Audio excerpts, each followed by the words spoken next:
Hey, everybody, welcome to the AAA episode number 257. No, I don't think that's the actual episode number, but I've lost track, and that's fine. I think that's correct. Is it? Like, Yeah, actually? I think it's correct, yeah. Oh, nice. I know. Surprise. Because apparently I had it wrong for months and just nobody said anything until I said Drunkle had it wrong, and then I corrected mine, so I think you're right. Nice. I know, it's like the worst guess ever, and somehow I got it. All right, off to the casino. Sweet. Please, let's go. I would love to. So joining me as always in the sitting room, the smoking room, where whiskey is served, and yeah, okay, women are allowed. As gentlemen's guests, not by themselves. Only if they're serving, in one sense or another. Our Drunkle and Sinatra. Sinatra, you've already been making your presence known. How are you doing? I am doing well, sir. I have been chatting the poor Otter's ear off for the past 5 minutes. I have shit to say. And as you can tell, I'm surly about it, damn it. He is. Some people have recognized in chat, but hey, that's the way it goes. Things aren't the He's so smoothest annoyed right by now, my- so, surly. Just annoyed by my amazing company. No, I'm angry drinking today.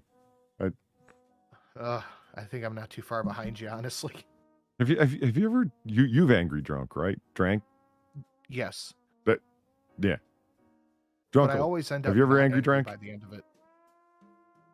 It's the only ever type of drinking I do. You can't. Yeah, the occasional sad drink, I suppose, but Mhm. it never really. Happy drink isn't really a thing. That's more of a necessary drink. Huh? Yeah, what? Like a celebratory drink. I'm always celebrating. I'm not. There's angry drinking's a thing, where it's like, Angry drinking is. Hey, fuck you, man! Takes a while to take off, but it gets there, you fucking goose. Gamer Lane, thank you for the 850. Surly Otter eyeballing me. Come at me, bro. I will launch a brigade of Cobra chickens. Cobra chickens. Oh, Cobra chicken. Oh, okay. Goose. Right, I understand. Oh, Goose. yeah, but otters hunt in packs, and they're cute but vicious, and that's how they draw you in. Sharp little teeth, claws, cunning hunting skills, sharp eyesight.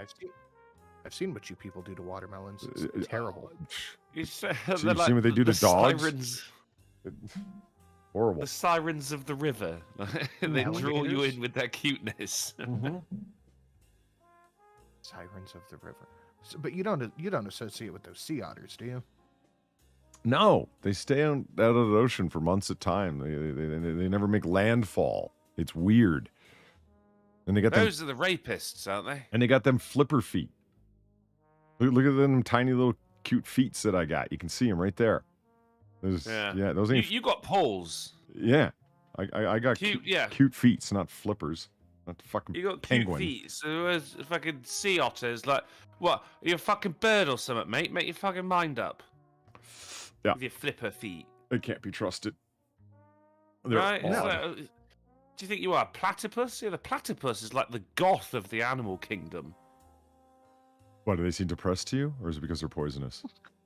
Oh, just trying so hard to be different. Oh, I see. Oh, I lay eggs, but also suckle my young. I've got a beak and a fucking poison anus. The only poisonous mammal.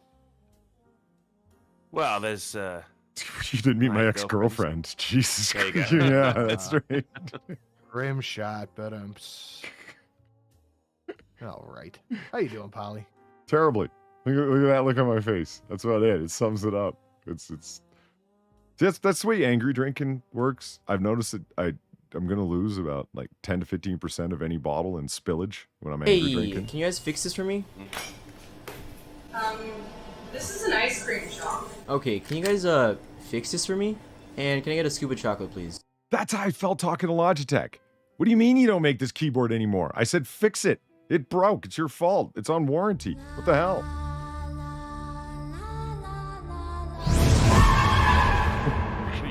you spoke to the Logitech? I did speak to the Logitech. Wow, that's like speaking to the Wizard of Oz. Yeah. Speaking to the Microsoft, the Apple don't have any people. It's just automated No. Siri. Yeah. They call them geniuses, and I've refused to anyone whose job is genius. Mr. Pickman, thank you very much. Golden Otter Club member for the $14. Pumpkin spice frappuccino is pretty good, despite the meme of being a white woman drink. Question mark? I've been telling you people that pumpkin shit is good. I like pumpkin pie, Everyone, and I have had everyone wants to hate on it. I had pumpkin pie ice cream the other day. It was good. Because let's be honest, pumpkin pie is just cinnamon custard, isn't it? Isn't it? Ugh. Yeah, it is. Yeah, I mean, there's just I get there's like a pumpkin base to it, but really, if you have pumpkin pie, it's just a cinnamon custard pie. Take the cinnamon out. What does it taste like? Pie. Nothing. Not much. Not much is the I point. prefer that over cinnamon. Cinnamon is a horrible experience, and I don't know how people manage to get through it. Sheminisin I had- is beautiful edible bark.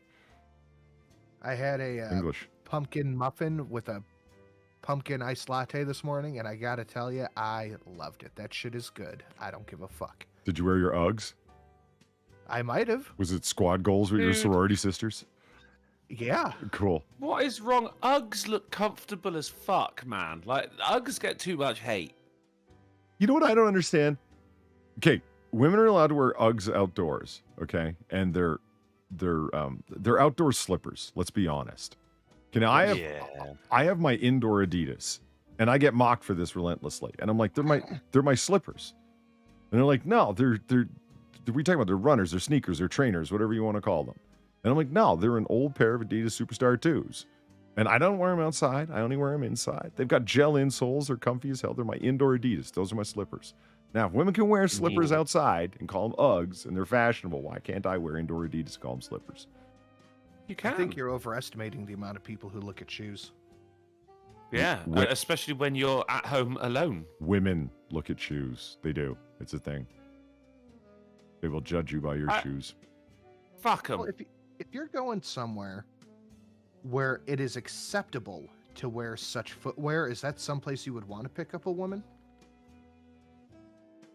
What? I'd want to pick up a woman anywhere that, like, hot women are where you find them. So I don't understand about the locating them thing geographically. I mean, don't get me wrong, like a crack alley. No, that's a bad place to pick up women. Yes, I hear you. You got to but- follow them around for a little bit, learn their routine, you know? Yeah, But it's, look, it's if not I'm- stalking. It's romantic pursuit. It's different. It's fine. Thank you. Yeah, it's If I'm going out and I'm just wearing my flip-flops, chances are I'm just going to Walgreens or going to my gas station or some shit. So I probably don't want to pick up a woman there. at Walmart, Walgreens. Walgreens. Yeah. Maybe because I'm just jaded because I live in Ghettoville, but that's just me. I mean, Okay. Polly, don't let people judge you for your choice of indoor slipper. You can wear your fucking. I mean, we say Adidas over here, but Adidas. You say your Indidas. You wear them if you want. Sinatra, you go enjoy pumpkin spice fucking everything, mate. Go on, you do you. I It only planned comes on about it. once a year, you know? And I don't give it. Look, fucking Uggs look comfy as hell. I won't hear anything else otherwise. Fuck everyone else who thinks otherwise. I'm just not in the mood for listening to them. Ever. You we know, go. I'm not saying that you should be influenced by. Yeah, of course I'm going to wear it, shoes. But if I got to hear about my indoor Adidas, Sinatra's going to hear about wearing his Uggs. Because when he said flip flops, that's what he meant. He just thought he took the pumpkin spice thing too far, and I was trying to back off. But then, look, with pumpkin I'd love pie, to see a it's- big boy wearing fucking Uggs. Actually, Well, it was in the chat. Mike gonna talk Savage shit to said. me. Mike Savage said Uggs were invented by Aussie surfers to put on when they got off the water, so they were always quite a manly thing. I mean, Australian surfers, they're hench as fuck, mate. They're huge. yeah, but they know they got that Australian surfer thing going on, so they're not really caring. Yeah. Australian surfers have that Australian surfer thing going on. You're completely right. You're completely right. But they you do. know what I'm saying? It's like saying like oiled weightlifters have that oiled weightlifter thing going on. It kind of says its Yeah. own thing, right? 100%. Yeah.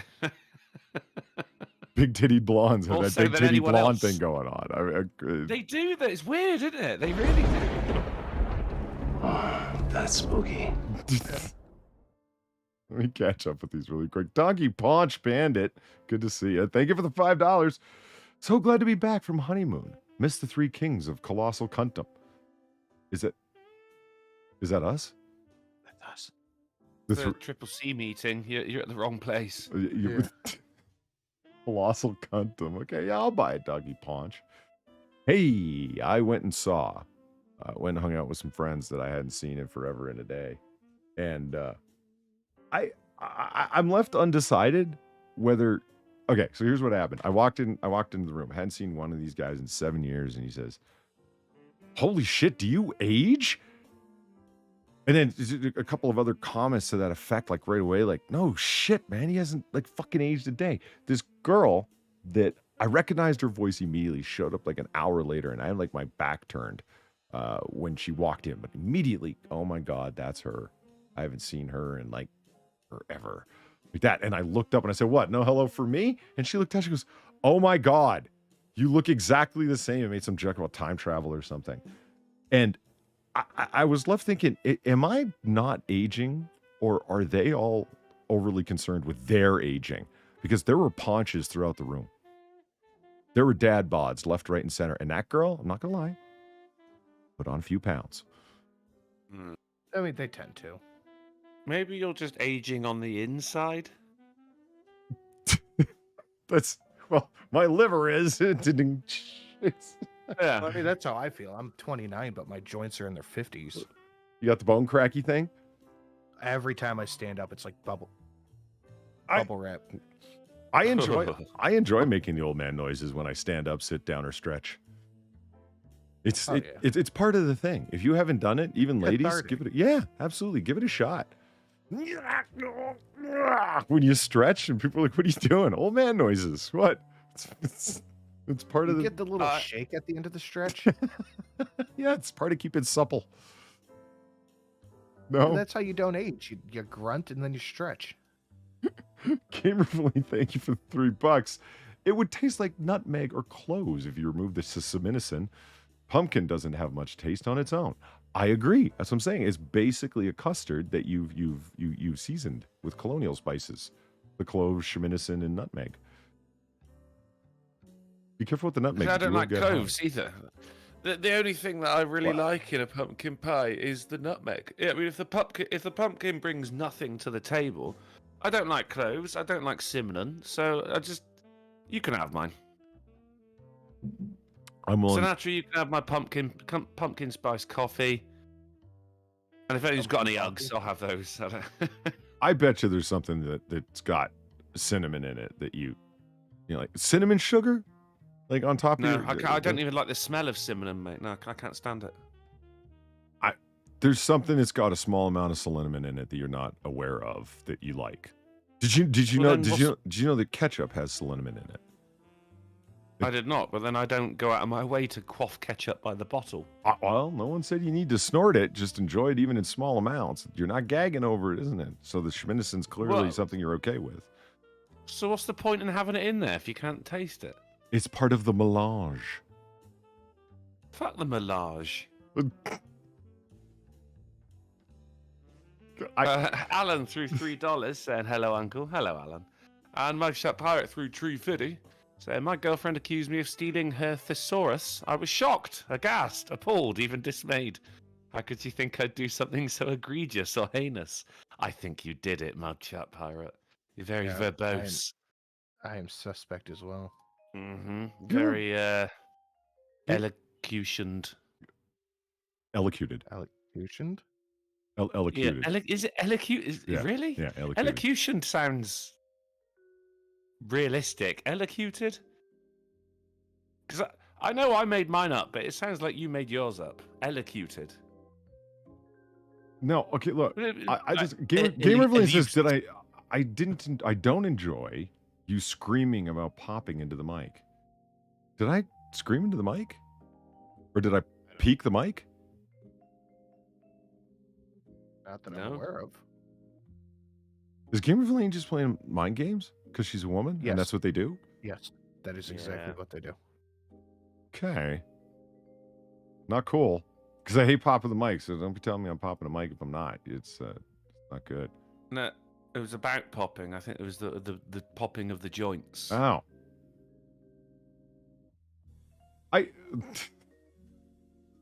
Everyone seems really confused by the sheminism and whatnot. It's like, what are you saying? Okay, so speaking of playing mind games, you guys, I've never told this story about the one girl that I actually like drove from the room, gripping her head, yelling, "You're driving me crazy" because of the cinnamon thing. Yeah. Okay, she's Yeah, this is because you say sheminism. amongst other things, yes. This is because I'm the same thing. I just say I'm autistic, and then people go, "Oh." Oh, it's fine. Don't make fun of the But, like, poor w- man. Yeah, well, I mean we're quite similar like that, you know, like making up our own phrases and idioms. She was making just- French just, toast, and I'm standing right there, you know, being attentive, you know, just watch her do the stupid. You tell Steve Dave, thank you for the $1.99, half an hour in, and not even 100 likes. Yeah, well, it just the contempt through the fucking like button. It's the harshest cross I bear here. The fuck is wrong with you people? Good question. I know I had my share of not liking some otters, but this otter deserves support. He's right, damn it. Smash the like button. It's free, you fuckers. And that's the worst part. It's fucking free. Still doesn't happen. God's sake. Can you sense my contempt? My hurt? I kind of feel it, yeah. Yeah, All right. it's filling up the room like a fat chick. So this woman, my then girlfriend, was making French toast, right? And she's, can you pass the cinnamon? And I told my mom that story, by the way. She thought it was fucking hilarious. she had about like 6 or 7 spices, and you know, like they're all the bottled ones from the same company that look the same Yeah, from the top. McCormick, yeah. And right, and so like I grab one and I go, the cinnamon. She goes, no, the cinnamon. I said, and I grab a different one. I go, the sheminism. And she looks up at me with like these big bulged out eyes, and she goes, what did you, what?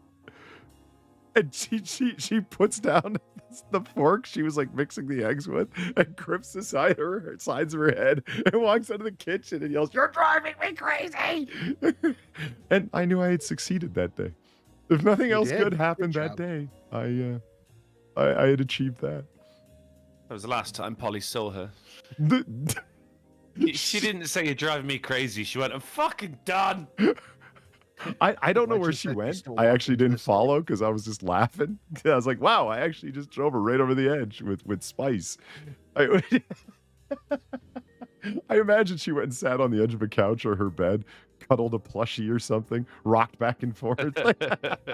Just went for a long drive. I heard she was still walking. Her Uggs are worn What out is now. sheminism? Hannah Beans is right. It's literally gaslighting. It's saying the same word differently each time, and looking at the person like you're saying it the same way they are. It's like the Me way and my that the friends British do that. try and fuck with me with Craig, but I'm not falling for No, it. okay, for one, I'm not the British. You are the British here. I'm Lord British. Me and my friends have got the same thing with the word penguin. It goes from way back when we were in school. And if someone mentions the word, there's 3 of us, well 4 of us, but one of us moved away. And if someone just says the word penguin, we'll look at them and go, "Did you mean to say penguin?" They go, "Yeah, penguin." "No, penguin." "No, I'm saying penguin." "No, you're not. You're saying penguin. What you mean to say is penguin." We'll go on for fucking ages. This is the way I Not got as good as your story. cake batter up on that girl's roof. Is that what you call sex? I was gonna say. No. Get your minds out of the gutter for God. Gamer Verlaine, thank you for the $1. No, I like my mind right where it is.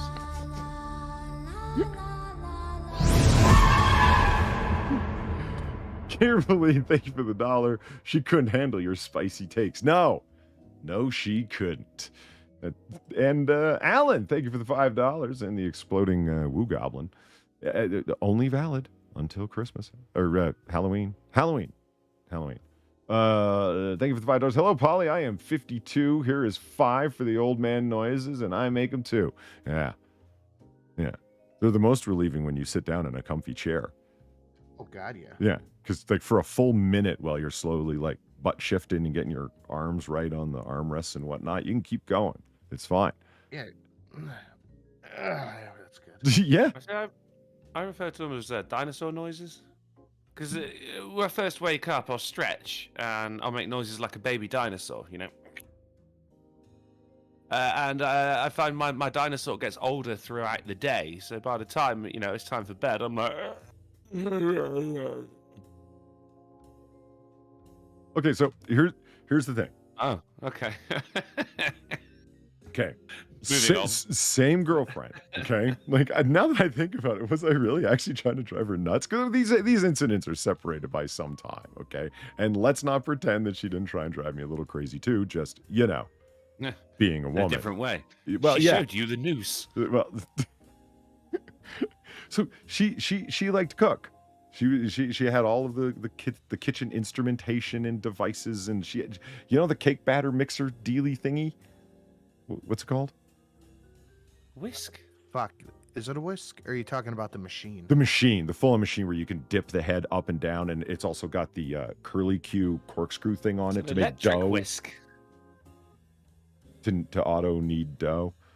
Anyway, that I know what you're talking about, but I don't remember the name of it.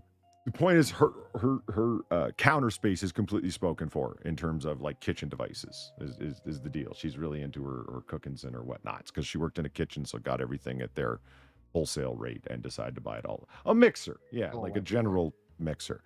Okay, but that thing was broken, so she was hand whisking, and she was trying to get rid of all the lumps in the batter because, of course, she's making a cake from scratch. Now, she's it's in a big stainless steel bowl, of course. And so it's whisk, whisk, whisk, whisk, whisk, whisk. So she can't hear that I'm walking in. And I'm wearing my sneakers. So I'm sneaking. And I walk in behind her. And Wait, your at-home sneakers? Why are you running? It's old man noises for 12. Eru-ara. Thank you, old man noises. So this is her apartment. No, I'm wearing my outdoor shoes indoor at her place. I wiped them off when I came in. It's fine. Oh, right. You didn't bring over your indoor sneakers to wear at hers? No. But that's how you know. I mean, I would've. That's how you know when That's I've moved love. in. It's not when I'm leaving my toothbrushes and books and whatnot there. It's when my indoor sneakers are there. Like, oh my God, it's Polly's Adidas. He's moved in. Yeah. It's different with women. It starts off with pillows. Yeah. They start bringing pillows, leaving them on your set, and then toothbrush, tickle me Elmo, and then before you know it, she's in.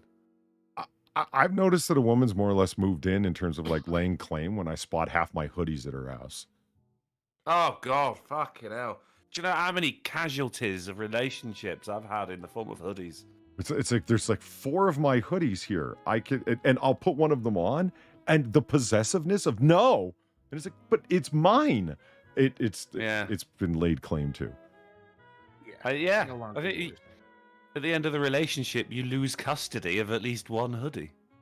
At least. I don't get it. I really don't. It's just anyway. No, but when I do it with their underwear, I'm a pervert.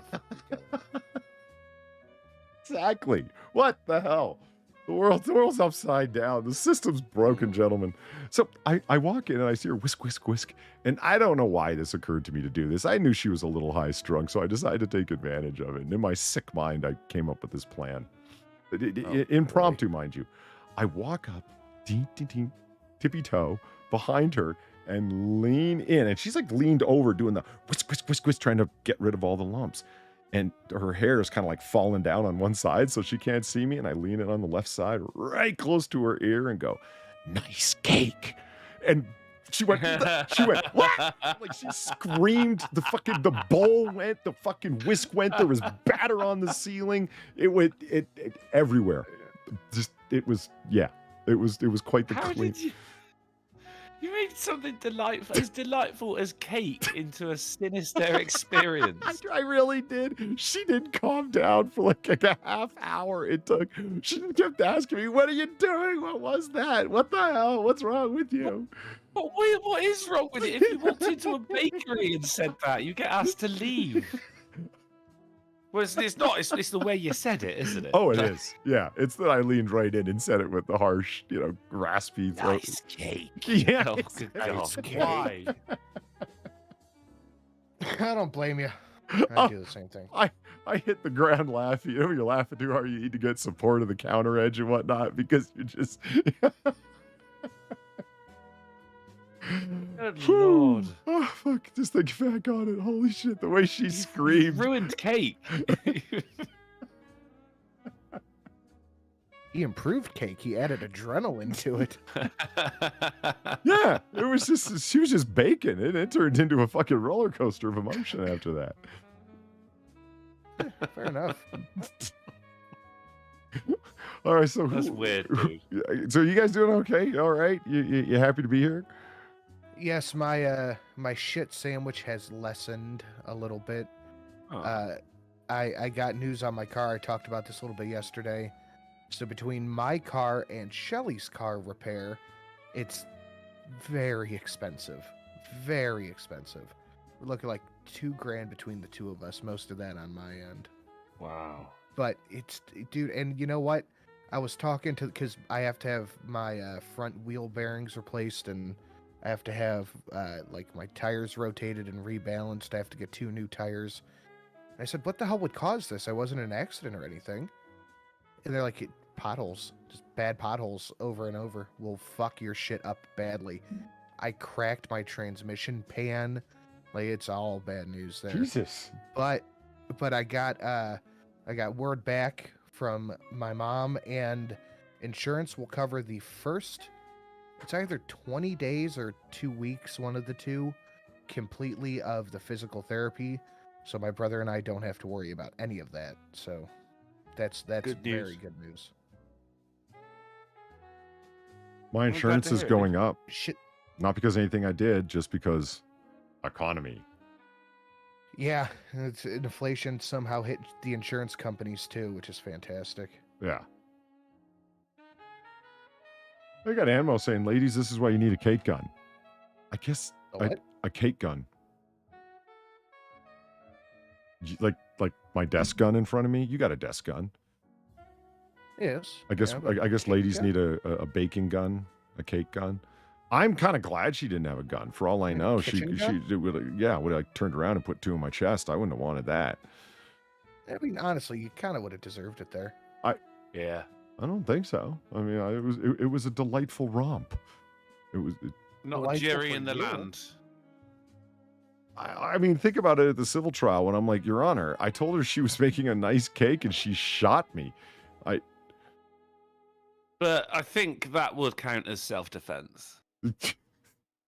Against what? He snuck up behind me noiselessly. Yeah. As I was going whisk. Oof. You're the creepy cake man. Yeah. Hello to you too, Sinatra. Love pumpkin spice latte. Man, people are sleeping on them. They're good. Were you there for the Thank you. caffeine or the dessert drink? I guess that's my question. The caffeination. I needed the caffeination because I get the. Okay. I go to Dunkin' and I get the cold brew with the cold foam, where it's just like the little bit of foam on top of it, and the rest of it is the black coffee. That's what I'm about.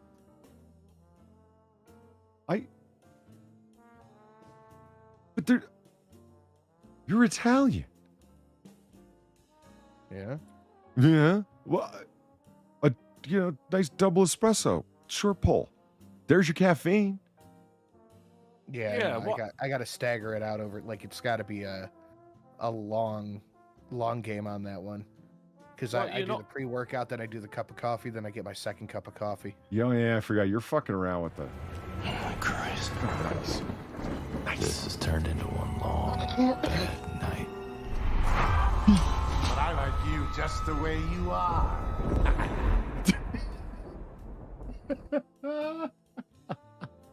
Powers Booth is back from the grave to frighten us all.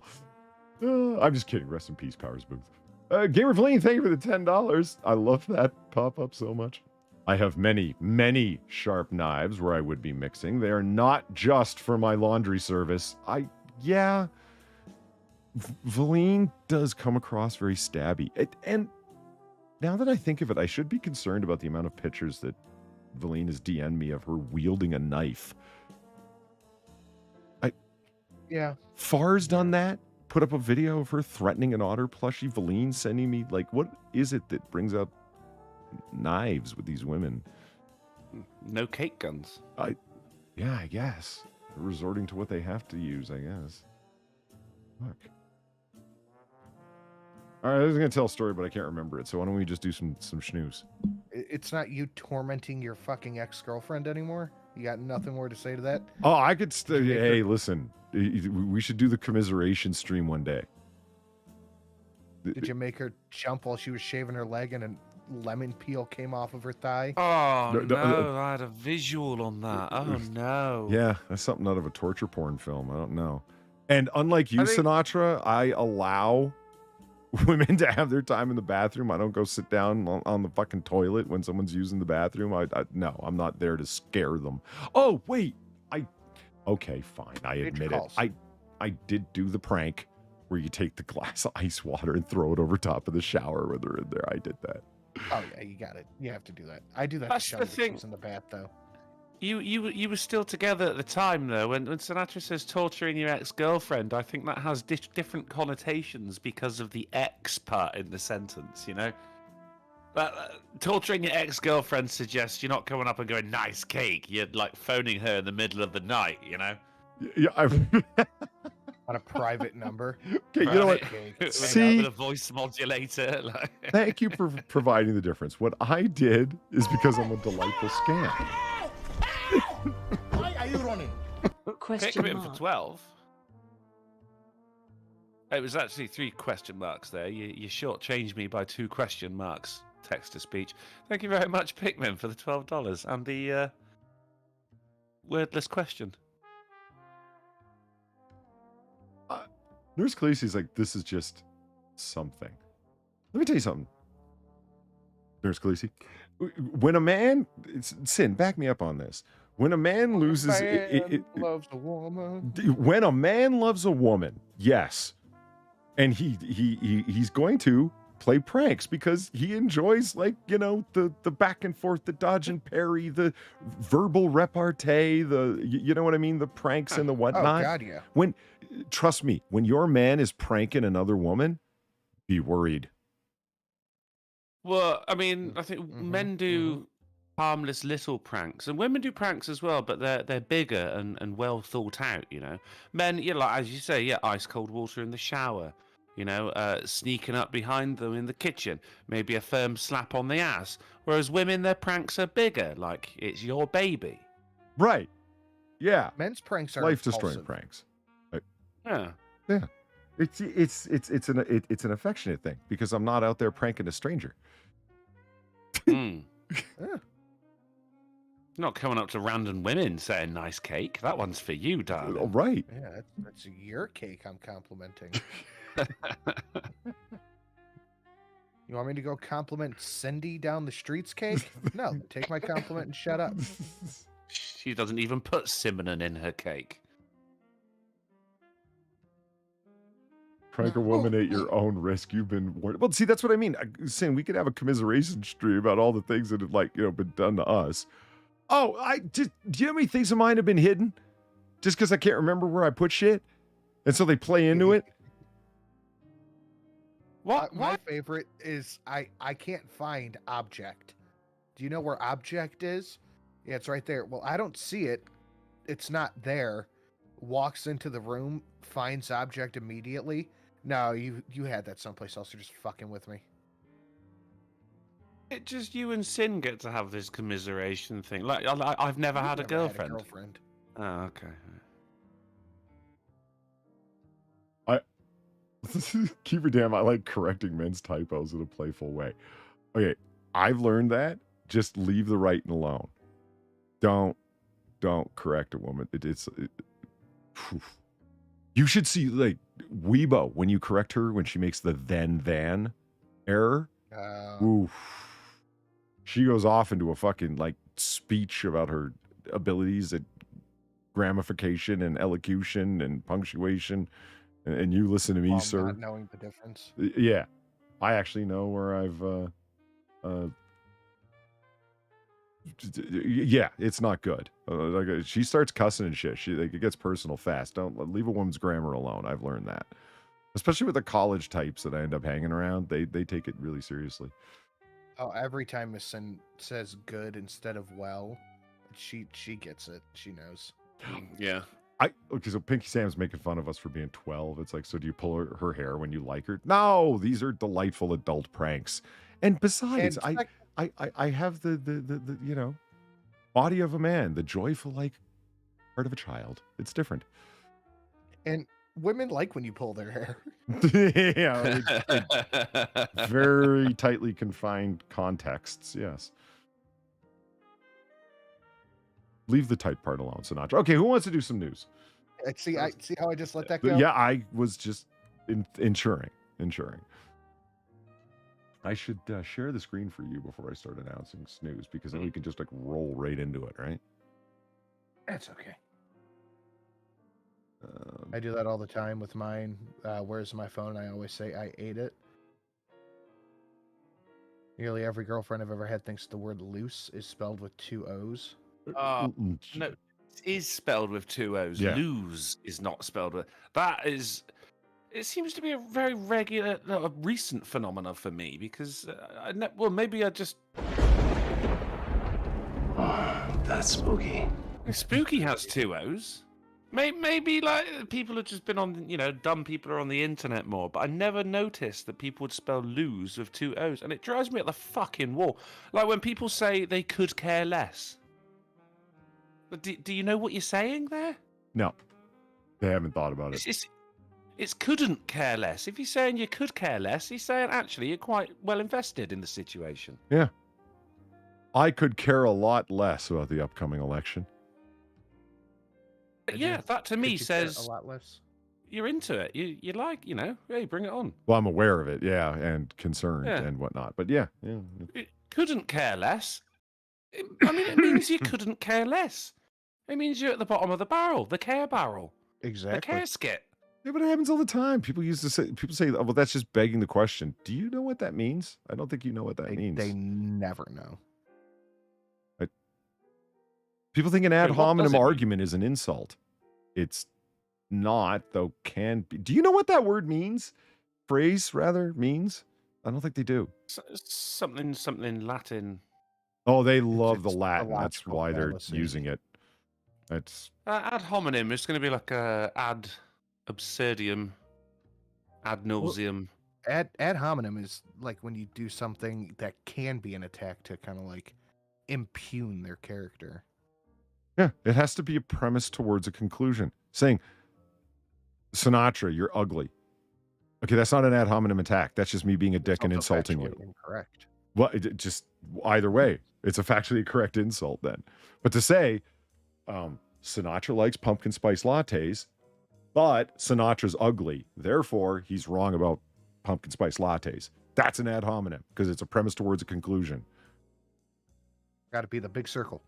Yeah. My favorite ad is Reducto ad Hitlerum. You're reducing me to Hitler, and I will not be buttonholed in this way, pigeonholed in this way.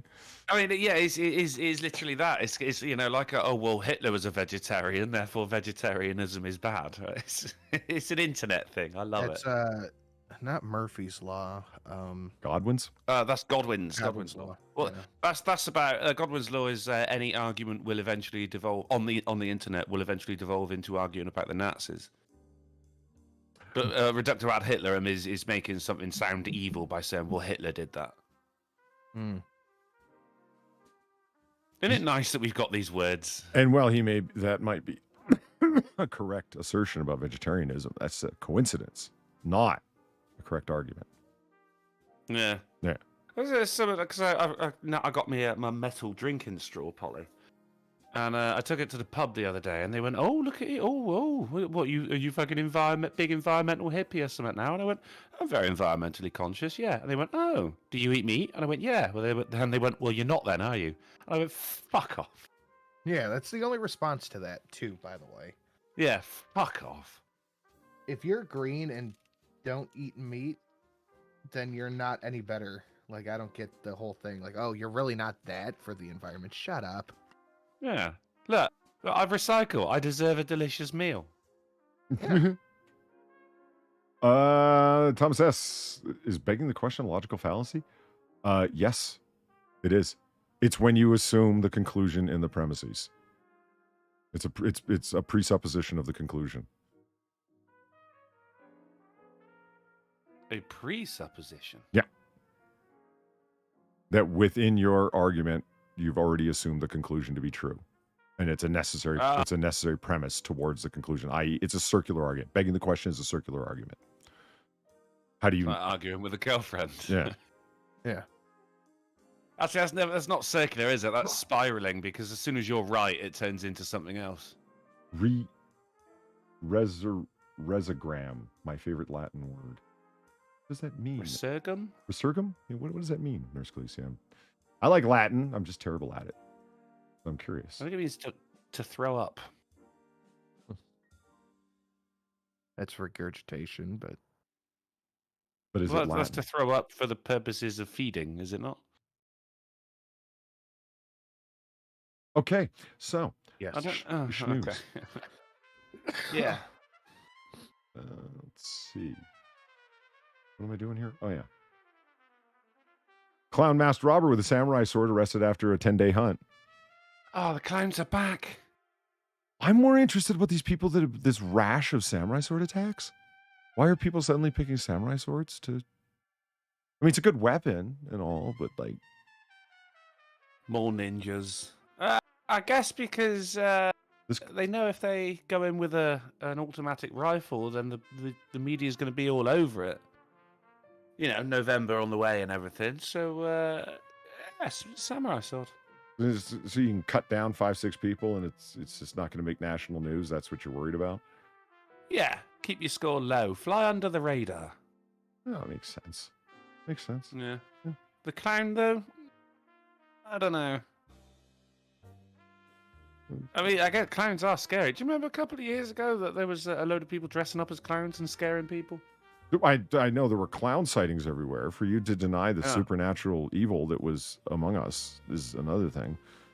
Yes. Once every 17 years, isn't it? They resurface, the bastards. Yeah. The rest of the time, they're just hibernating in your walls. It's in the sewer. Well, I think that would be reason enough to carry a sword, honestly. The emergence of clowns, Yeah. Treat this just like as you would gun crime, you know? Like, we need more guns, and therefore there's going to be less gun crime. If everyone carries a sword, not only is there going to be less sword crime, but also everyone looks 1,000% cooler. I mean, I agree. Take over for a second, gentlemen. I'll be right back. I agree with that, but we talked about this the other day with that, what's his name? Fuck. He's the guy who just got banned. Andrew Tate. He talked about that too, where it's he's like, I carry a sword and I say sword insults, like I will run you through, etc., etc. Yeah. It's kind of cringy. You're going to use a rapier to run someone through, or you know. Yeah, the fencing sword. Yeah. A foil, if you will. You know, I'm gonna slice you up, motherfucker. I'm gonna run you through is not even a sword insult, is it? It's just announcing your intentions. A sword insult would be like, huh, "You're not a very sharp fellow," you know. It's got to be like a sword-based pun that's also scathing. But also, I mean, there's also look. If everyone had sword, everyone's gonna look cooler. You could be there. You know, with your pumpkin spice latte and a sword, no one's gonna say shit. I'm walking down the road with a fucking katana and UGG boots. I'm still looking amazing. Polly's sat lounging around in his indoor sneakers with his at-home sword. No one's saying anything about that. Now, He's got a here's the sword. question. Here's the question. Do you do the around the back sheath or on the belt? Oh, on the belt. Yeah. Yeah. The thing about like, because if you like blade style around the back thing, do you mean like Yes. you draw it over the top of it? Oh yeah, okay. I mean, you're gonna need a very short sword for that because otherwise you can't draw it. Well, how big of a sword are you carrying? Oh, it's quite big. Enough to keep people away from me, you know? I think pulling out any sword would do that job. Yeah, but then like this guy here, he's holding quite a short sword. So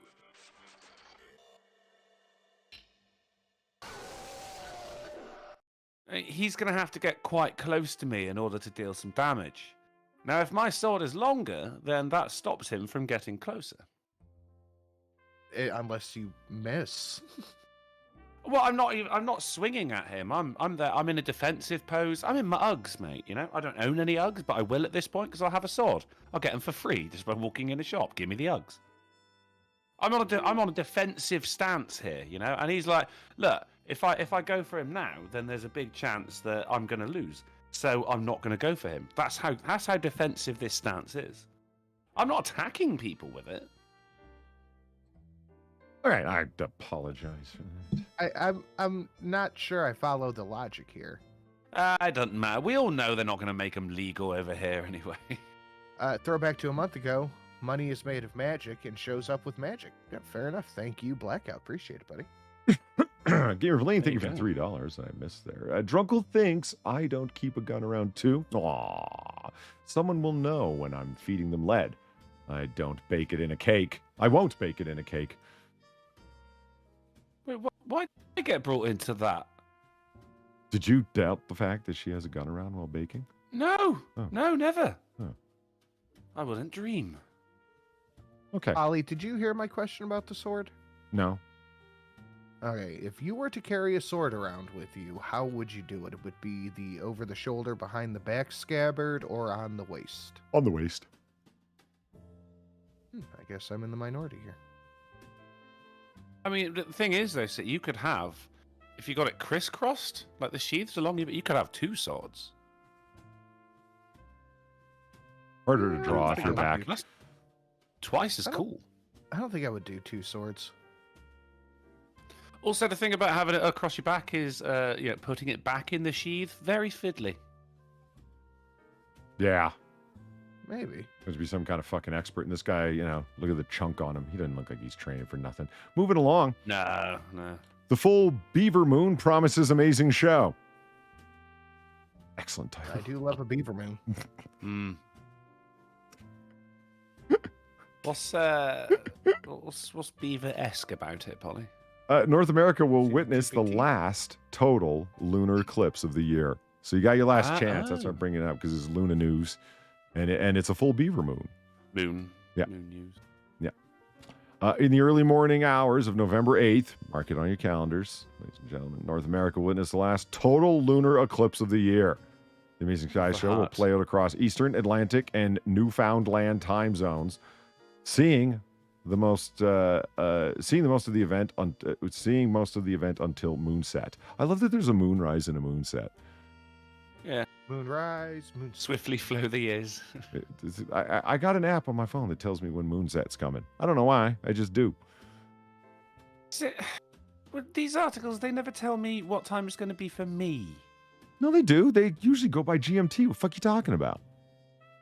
It doesn't. It's Eastern, Atlantic, and Newfoundland time. Well, I mean, what the fuck is Newfoundland time for a start? They've got an extra half hour. They're in one of them half-hour time zones. That's the only reason I know. Ugh, disgusting. You got a soundboard for this. Why are you doing it manually? Yeah, good point. Let's see. The November full moon is known as the Beaver Moon because it was at the time that to set traps before the swamps froze to ensure a good supply of beaver fur for the winter. Oh, wasn't expecting a genuine answer. I'm very happy with that. A different interpretation for this is that the name beavers would be the most active in the preparation for winter, according to the Merriam-Webster dictionary. Oh, you can't trust them to change shit as is necessary. That's really harsh, isn't it? So like the beaver's been working really hard. Oh, it's winter. We've got to do all our beaver shit really, really well, really quickly, and then you get caught in a trap. Like it's like a nuke falling down after you finished work. You know, you couldn't have done it before. For fuck's sake. Yeah, you go home to a nuclear bomb. Yeah. Nurse Khaleesi says a moonset app, so you know how it's time to hold on. So you know when it's time to howl. Yeah, like a wolf. Well, I just want to know when the Wolves moon don't is rising howl and at setting. moonset. Well, yeah. And you have to say, I'm mostly a night owl, so like most people are worried about the sun, which I just think of as the day moon. Day moon. It doesn't have as much relevance to my sun. life. I'm conscious during the periods of moonrise and moonset more than day moonrise and day moonset. So, yeah. Day moon. Ah. But do you refer to the moon as the night sun? No, it's just Luna. It's not. It's the moon. I've been told I have a moon tan, which just means I'm very pale. A moon tan. A moon tan, yeah. I thought that they meant that you were sort of like, off-white, palish, like, chalky. Not. Well, that's the jaundice. Okay, that makes That's sense. not a tan, it's a disease, and I'll thank you not to call me out like that. It's a sickness. It's a lemon tint. Eclipses do not occur each month. They don't. There's a lot of them, but due to the slight tilt of the moon's orbit around the Earth, some months have a full or new moon is positioned above or below the Earth's shadow to cast into space. And there are a few times each year when the sun, Earth, and moon line up to give us a solar or lunar eclipse. Each can be partially or totally covered. Throughout antiquity, the blood moon was an omen of impending doom or war, or even demons. Superstition ruled the skies in the early days. Not like today, where there's not an internet full of new age idiots selling you crap on Etsy to do magic spells during certain times of the month when the moon is doing whatever the fuck. You know how many times people tell me that Mercury's in retrograde, and I'm supposed to be like, oh, well, I need to rearrange the furniture to make sure the feng shui's flowing properly or whatever else. I've got to tie my shoelaces in a certain way. Yeah. The blood moon was an omen of impending doom, of war, or even demon. I mean, there was a lot of war back then, so you can't blame them for being superstitious. Shit, the Celts have come over the border, fucking blood moon. You can't blame them for that. Yeah. So I'm just saying, you got a chance November 8th to see it. I'm going to check it out. I don't. I think it's just a North America thing, because I mean, Australia, I believe, had a partial eclipse this week, and that was just for them. We didn't get shit. Hold on for a second. Mercury is not in retrograde. Just looked it up. Oh, good. Oh, thank goodness for that. That means I can do my laundry. You know why? Because I just looked on my Android. It tells me when Mercury's in retrograde. Not that I care. Yeah, you get a notification. No, it just puts a stupid little Mercury symbol, the Greek symbol for Mercury beneath the, or zodiac symbol for Mercury beneath. Because I have a moon app that shows a little widget of the moon, and it tells you what percentage of it is visible. Like as in the phases of the moon, it's a moon phase app. I understand. Like I said, it's more important because I'm a night owl. So I need to know if I'm going outside, whether it's a full moon or a new moon. If it's a new moon, it means it's going to be dark outside. No. And you need to know if Mercury is in the house of Saturn, so you don't make any investments that day. It's bad luck. No, I don't follow that pagan crap because it's all meaningless bullshit. But it's zodiac crap, not pagan crap. It comes with the app. What am I going to do? I can't turn it off. It just puts that stupid little symbol down there when Mercury's in retrograde. Yeah, just a little warning. Oh, I'm certain there's a Mercury retrograde app. Like, there's all kinds of useless pagan crap apps. what was the old Apple slogan? There's an app for that. Yeah. Yeah, that's it. Yeah. But I mean, did you get a notification for the full beaver moon? I did not. You know what? I should really get I should get an Eclipse app. That's We've got an idea for an app. yeah. Well, I'm certain there probably already is one. Jeez, you'll have said the full beaver moon, partial calf moon. I just got calf moon, I guess, would be. Yeah, because see, you're a night owl. The night shift at the ER is a whole other world. When I step outside and it's like, oh God, what is that flaming ball in the sky? Oh, and I'm reminded it's the sun. Day moon. Yeah, It's the day moon. Yeah. Evil day moon. This is why I constructed such a comfortable indoors. My God. Okay, so we're going to talk about how bad the Huffington Post is. Like, we always knew they were bad, but they've reached like levels of, you run this shit? Like as news? With a straight face? You ready? Not often, I assume. Not often. Yeah, like I see that everyone who works at the Huffington Post is doing so tongue in cheek, maybe. You know, like, okay. they know their parents aren't proud of them. I see. You mean that they don't stop and look at what they're doing. I don't know. I think they might just be too far down the rabbit hole to, they got myopia. They can't see it. I mean, let me give you an example. I came across this and I'm like, this was a story. They ran this story. I hold the world record for vaginal squirting. Here's how I got it. Oh God, she has ruined that measuring jug. Like this is at the Huffington Post. This is There's a fucking story they ran. There's a crown? Yeah, she got it. She just gave it to herself. Like But then you never get like, why don't Huffington Post never run like, oh, I just had the chunkiest spaff ever. And there's a guy, just like showing it in his hand to the camera. Women, the Huffington Post are weirdly obsessed with their bodies. Yeah, like and it is on a lot. I mean, all the what do you want to call them? Menstrual painting. Remember all that shit? Like a few years ago, it was Huffington Post that were pushing those articles. I clearly remember that. They were like, "Oh, the new form of female expressionism," and it's like, this is awful. This is terrible, guys. I did a video on that. I think it was BuzzFeed also did a video on free bleeding, and it was people who worked there, and they were just sat on puppy pads in the office, and then comparing when they had little red stains coming out and everything. It's like, that is Jesus Christ, disgusting. It is disgusting. Yeah, you're a walking biohazard. I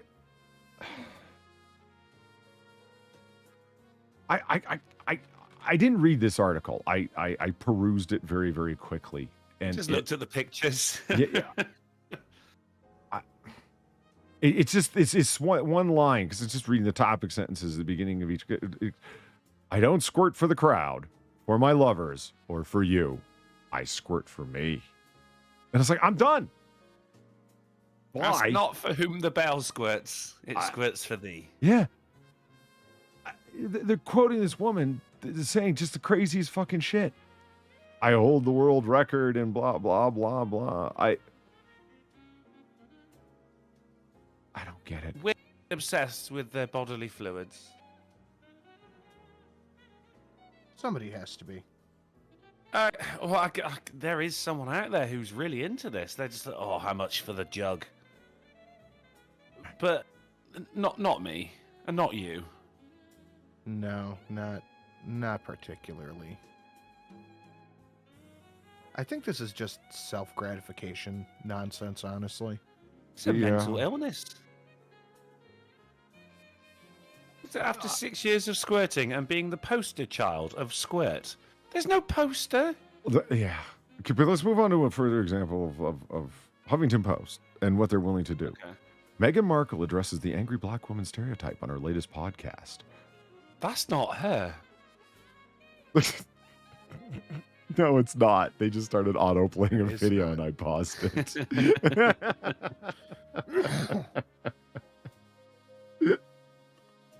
Oh, yeah. Tucker came so close the other day. I was watching a Tucker Carlson clip that somebody sent me, and he calls Meghan Markle a failed actress. I'm like, dude, you're halfway there. Say the second part. Say the second part. 2 syllables. 2 syllables. Yeah. Bar whore. Failed actress bar whore. You were so close, Tucker. Oh, But it did make my day. I was like, oh, hell yeah. He just laid it out. Why are we listening to this failed actress? And then, like, I heard it, the line finished in my head. Bar whore. I bet he wanted to as well.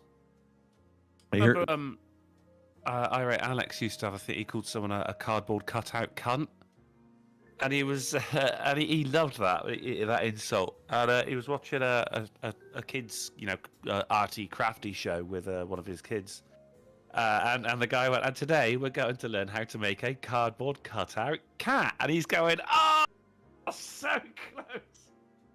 Well, over there, you'd think they would just say it on TV. Not allowed. It's illegal. the reason why this is Huffington Post scraping the bottom of the barrel, in my opinion, is that it's ain't no one watching Archetypes, Meghan Markle's, or listening to Meghan Markle's podcast. Nobody cares. No one. I mean, the only people that are listening are Carly Ledbetter, or whoever that is that wrote this article. It's people like that. And then other people out of morbid curiosity. I wonder what kind of views she gets. Terrible. And after going Carly Ledbetter.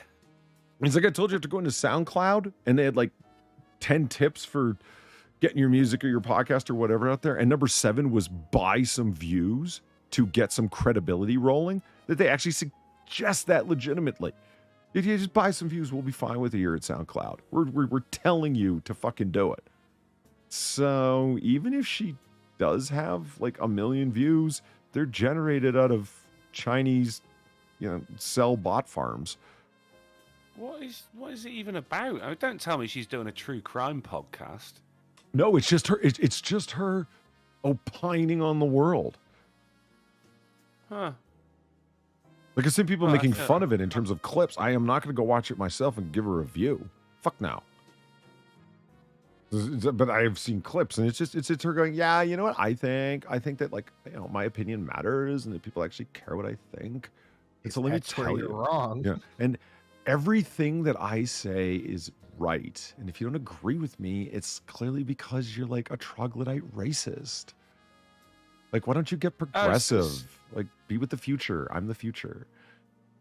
One of those where they're just like, there's not actually any fucking format or reason for it, It's no. Just, and today we're going to be talking about, and they just, fucking flip to a page on the dictionary. Botany. Not like we've got format. This is the best damn show online. Well, I guess Meghan Markle weep. I guess the format of it, like, if you want to talk about like strictly what is it, it's an interview thing. She invites people on, and it's a smaller version of The View. Ignorant ass fools with no expertise in the area that they're talking about. Just Oh, I felt like I was listening to it. Yeah, it's a smaller version of The View. So why is anyone listening? And it's called Archetypes because then you could talk about like anything.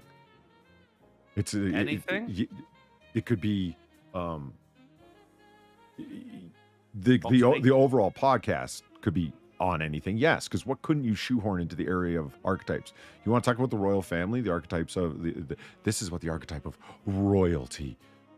You want to talk about like politics that day, like the U.S. president? Then it's like presidents as an archetype, like political leaders. Anything can be made to fit into that. That's why it's the widest possible container definition to talk about whatever you want. Yeah.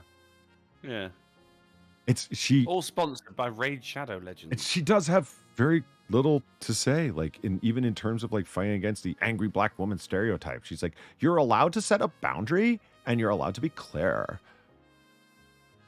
Right. About what? Be more clear about the boundary. I don't understand, Megan. Is the boundary being a dick? Setting. Oh, you got Taco Bell? I want Taco Bell, fake gamer kid. Wow. Okay, that's autism's playing up there. ADHD, Polly. Yeah, what? They're the same thing. I don't think they are. Decidedly not. Yeah. In any case, you could set a boundary. People do it all the time. You are not to sneak up behind me while I'm cooking anymore. I'm very high strung. I'm easily startled. don't do that Have a again. cake gun. That's setting a boundary.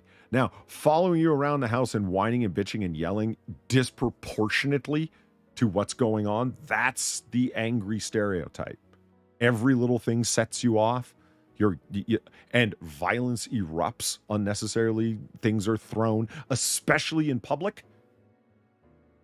You know what I mean? Where you don't, you're trying to return an item at Walmart. The person says, hey, we don't even sell this item here at Walmart. The box is open. You've clearly used it. I can't take the return. And all of a sudden, things are being thrown across the floor and people are being accosted. Is written in crayon. Yeah.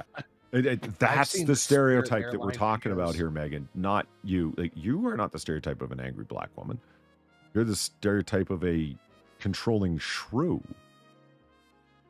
I've seen those Spirit Airline videos. I know exactly what you're talking You about. do. See, I was trying not to get too close to it. I was just hoping people knew from, personal experience, perhaps Osmosis, being you out in just the gotta world, pick it seeing up. it happen. It's, yeah. Yeah, no. She does not fit that stereotype. She is just annoying. And Yeah, and Weibo's way of pointing out an evil woman, the smile never reaches the eyes. Yeah, as an actress, she would know that. That is not a genuine smile. And also, like, she married a prince. How is... There's nothing stereotypically black about that. She married into the English royal family. What the fuck are you complaining about, Meghan? You've done what fucking most women dreamed of since they were girls. But racism? I don't think it really is racism if she married a literal prince. I think that's the opposite of... I think it was probably affirmative action on the royal family's part. I mean, look at the person she invited on to talk about this. What's her name? Ray, the creator of Insecure and Awkward Black Girl. This is the person she's really going to challenge your assumptions and presuppositions. This is someone who's just not going to be there to be mutual agreement fest. Listen to her talk. What you want is Kanye. I see what you want on your fucking podcast. I'm particular, says Megan. I think high tide raises all ships, right? What? Yes. Those things don't connect. We're all going to succeed, so let's make it really great because it's a shared success for everybody. What are you talking about? You're raising up the black community, your family that you pretended you didn't have? When you lied about having siblings and said you didn't know who your father was, when both those things turned out to be total lies, that your father was in your life, you just wanted to play up some stereotypes that you're a poor girl when you're anything but. But I also know I find myself cowering and tiptoeing in a room where I don't know if you ever need to do that. The thing I find the most embarrassing when you're saying a sentence, but the intonation goes up like it's a question. Oh my God. Was that self-awareness? And you're like, oh my God, stop. Stop whispering and tiptoeing around and just say what you need. You're allowed to set a boundary. You're allowed to be clear. And it does not make you demanding. It does not make you difficult. It makes you clear. Okay, these are self-affirmations. What are you... The fuck? You are demanding. You ordered the inside of an ancient castle to be reconstructed to fit your fucking yoga needs. It cost, I don't know how many pounds. You miserable bitch. You are famous for fucking being demanding. Your fucking husband, an actual prince, cowers behind you because of the kind of domineering shrew that you are.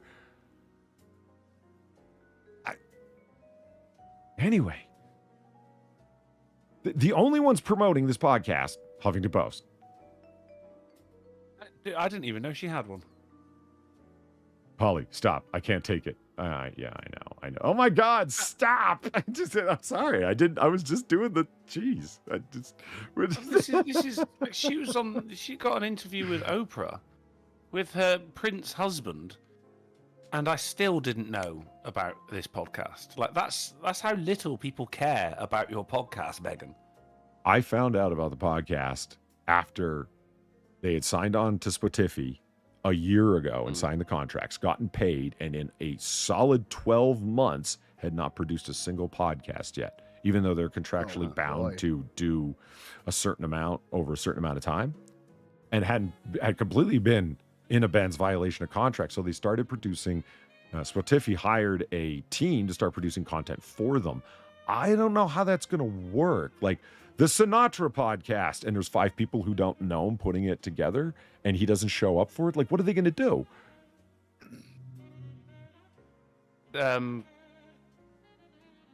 Talk about boundaries? Yeah. See what I mean? How aimless it is? This is Access Media at its fucking worst. Okay, let's just move on and have some fun. All right. 3 New Yorkers killed by fentanyl-laced cocaine ordered from a delivery service. Man, I could have sworn. I could have sworn that this wasn't happening. Now, it's not funny that people died. You said weed. We were arguing about fentanyl-laced weed. All that time ago. This was not happening. Many night suns ago.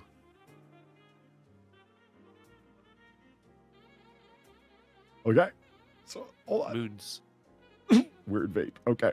So 3 people in New York died last year ordering cocaine from the same delivery service, and the substance revealed to have included fentanyl.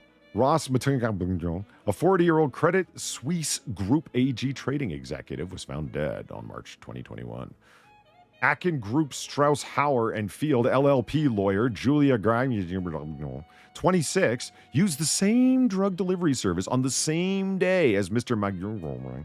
She died in the East Village after using the drug. Amanda Shearer, 38, a social worker, died in her Greenwich Village apartment after using the service. Do you have any idea how super high-end all of those things that I just named are? Those are wildly expensive areas of New York and incredibly high-end paying places to be employed at. And they're all ordering cocaine. Guys, you're ordering illegal drugs. What makes you think that any of it's safe? It's like people on my campus that are still taking Molly pills. Really? The ones with like moons and stars and hearts and clovers and diamonds and fucking Donald Trump's face impressed upon them? I mean, bro, it's bath salts and fucking fentanyl and some kind of whatever. So it might not even be fentanyl. It's bath salts and opiates and a lot of meth as a pep agent, as a stimulant. They're like, no, I'm buying pure MDMA. Really? You know, you can get like you can get side street narc tests on Amazon, for Christ's sake. Drop that shit in a baggie and test every corner store. Yeah, test what's in that shit. See what's in your baggie. It's fucking bath salts or it's meth. You ain't taking fucking MDMA. That's why you guys are calling it fucking Molly. You gotta know the fucking risks if you're taking fucking pills that some random bro sold you at a fucking frat party. Come on. You're getting things that can be cut. With cocaine, for instance, the person that you're getting it off of has got it off of someone else who's already cut it, who's got it off of someone else who's already cut it. What you've got is nowhere near. And as soon as he gets it, he's adding a little something to it as well, so he makes some profit. You nailed it. And by the time you've cut it with baby laxative or whatever other buffer you're using, Drunkle, right? By the time you've cut it so many times, me? What? Drunkle, right? You were the last one talking. What do you want me to say? Sinatra? He wasn't saying anything. You're making it sound like I'm selling cocaine. You're sounding. That's a long. Many night moons ago. Guilty conscience, my friend. It's don't. You're.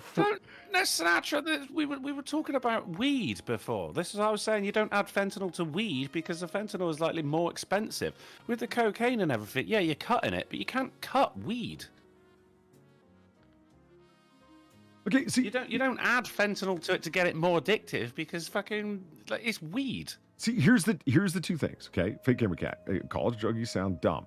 Okay, but what about these people? A person from Credit Suisse, a person from a high-end fucking law firm in Manhattan, and another person who lives in Greenwich Village, super expensive real estate area. They're all wealthy as fuck. So I hear you.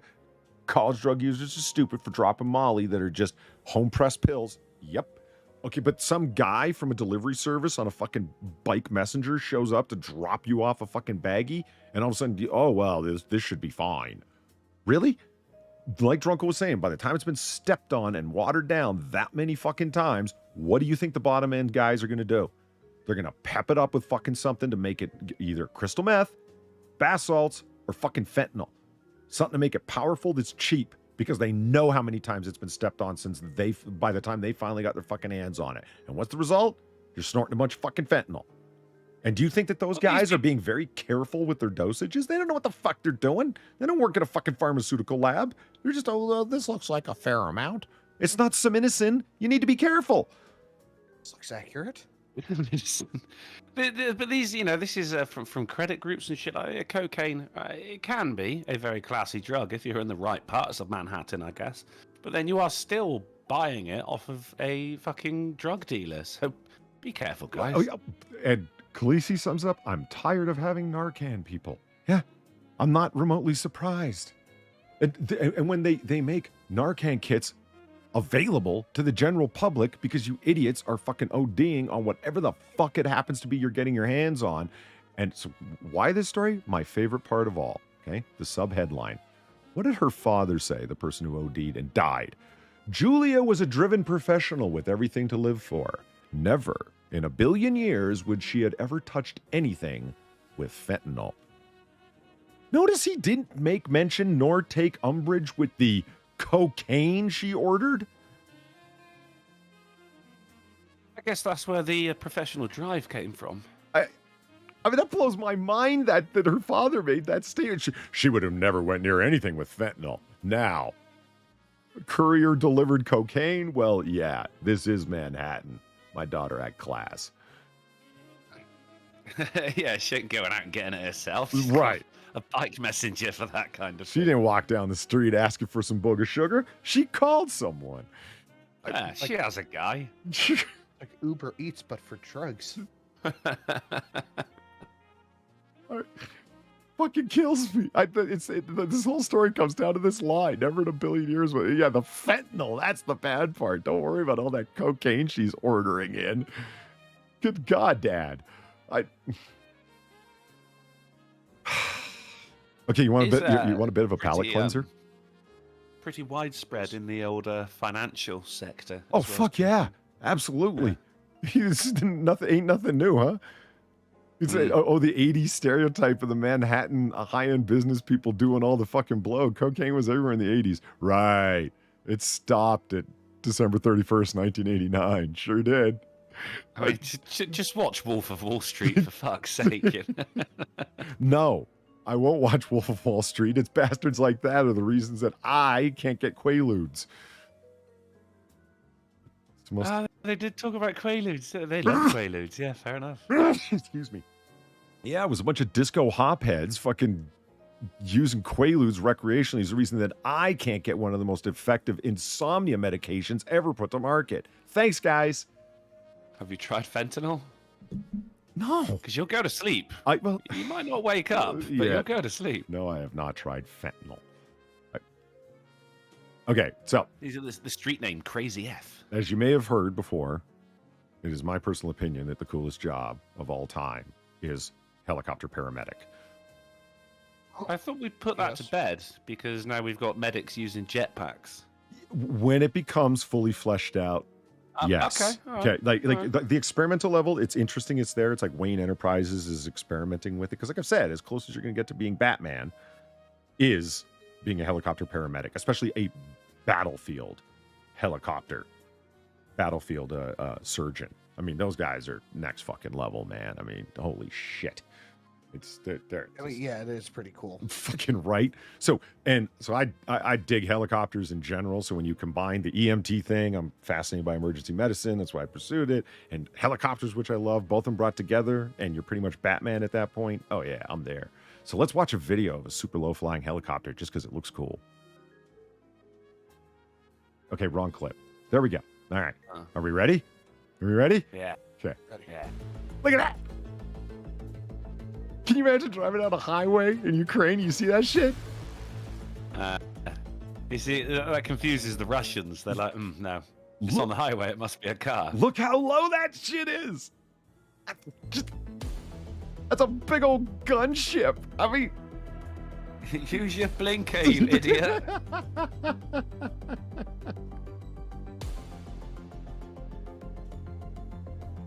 And Valine went through the trouble to identify said helicopter for me. Apparently, it's a Mi-17, and there are so many fucking variants of that particular helicopter that this is just. There is scarcely a country who doesn't use this variant of it. It's a former Yugoslavian one or whatever the fuck. They're all over fucking Europe. I can't even believe that there's Ukrainians that know how to fly helicopters, but apparently very effectively. I mean, hell yeah, buddy. Is it effective, or is he just afraid of heights? The guess from the quote-unquote analysis that's going on is that they are far under the radar by doing this because they're going to appear just like a vehicle on the highway. They're so damn low that they're indistinguishable from just a vehicle on the highway. Which is cool. Pretty fucking sweet. I mean, seriously, I want to do this in my life. I got to get the helicopter pilot thing working. Holly, don't forget to breathe. Tell me what to do. You be quiet with your Chad Dad, Weebo. It's fine. Okay, not all of us, are that close to Batman. Leave it alone. A woman found dead inside of a bin in a driveway in a Staten Island home. Now, we've talked on this show before about poor disposal of bodies. We've talked about this. I thought you called them trash cans. Well, no, this is a full-on, dumpster. I thought you called those dumpsters. Well, yeah. A woman was found dead inside a large bin, or dumpster, if you will, in the driveway of a home on Staten Island Friday. The body was discovered by a neighbor around 5:45 a.m. in the Port Richmond section. Police and EMS responded, and she was pronounced dead at the scene. She was rolled up in a carpet.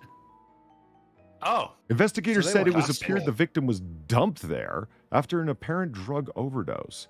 She was found partially clothed and wrapped in a blanket, and there were no signs of trauma. We have talked about this before.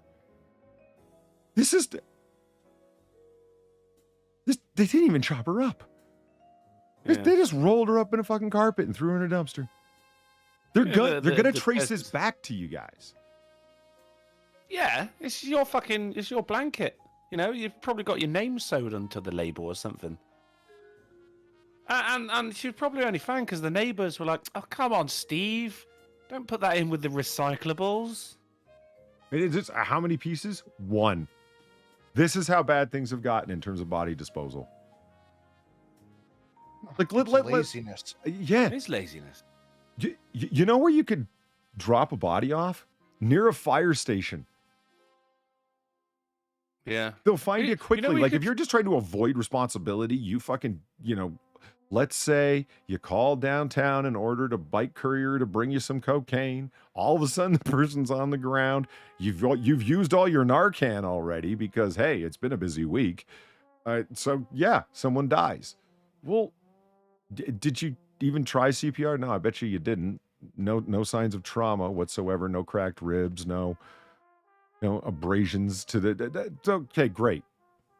So what do? You just roll her up in a carpet and dump her in a dumpster? That very night? Her body wasn't even in rigor yet, so it was that fresh? Really? Can you two imagine someone dying at a little fucking drug party you're having? And immediately as soon as this person dies, you're like, all right, let's roll her in a carpet and get her the fuck out of here. While you're all still high. Like with parties, you got to clean up with it. You know what it's like with parties, Polly? It's easy if you clean up as you go along. I mean, the man's got a point. Jesus. Am I the only one? All right. I guess so. Moving along. The crime wave continues. But you might be. Man admits to using credit card he found because I am a thief. The investigating officer, when questioning him, why did you use the card if it was stolen? To which he responded, because I'm a thief. Now, meth addict, domestic abuser, multiple felon? Sure. Liar? Not at all.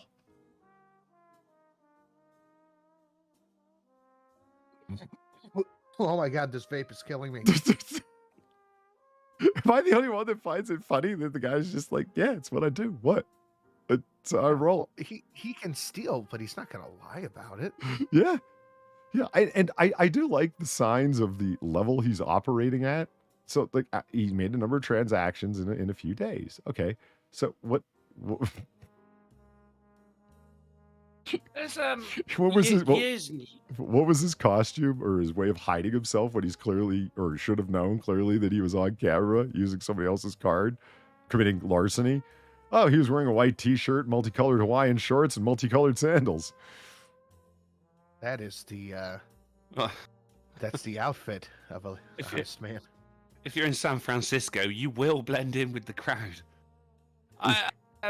When I was like a teenager, I was still living with my parents. I rang my mum when she was on the way home. She just finished work, and she was going to the car, and I'm chatting to her, and I could hear her talking to someone else. She go, "What are you doing? What are you doing? Get away from my car!"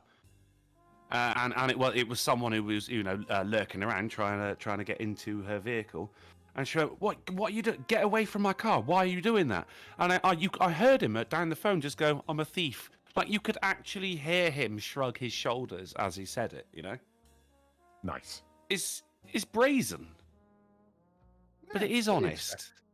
The card must have fallen out of her bag, who turned into a crime victim. He used that card at a liquor store on President Barack Obama Highway. That is phenomenal. It really is. It all just comes together to make the joke, doesn't it? In any case, so what did this high achieving criminal here do with the card? Well, 2 transactions in an auto parts store for $48, a liquor store for $128, 5 transactions at a gas store for $13.25, $12, and $6. 1 transaction at a lending service for $433. There, he finally figured out how to use the card for something large.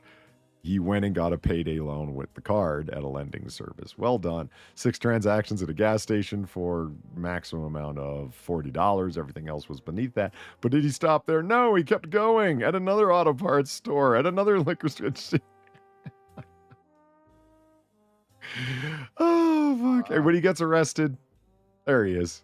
Looking good. Looking good. Now, it might surprise you, but perhaps not. This was not his first brush with the law. He was also arrested. I am shocked.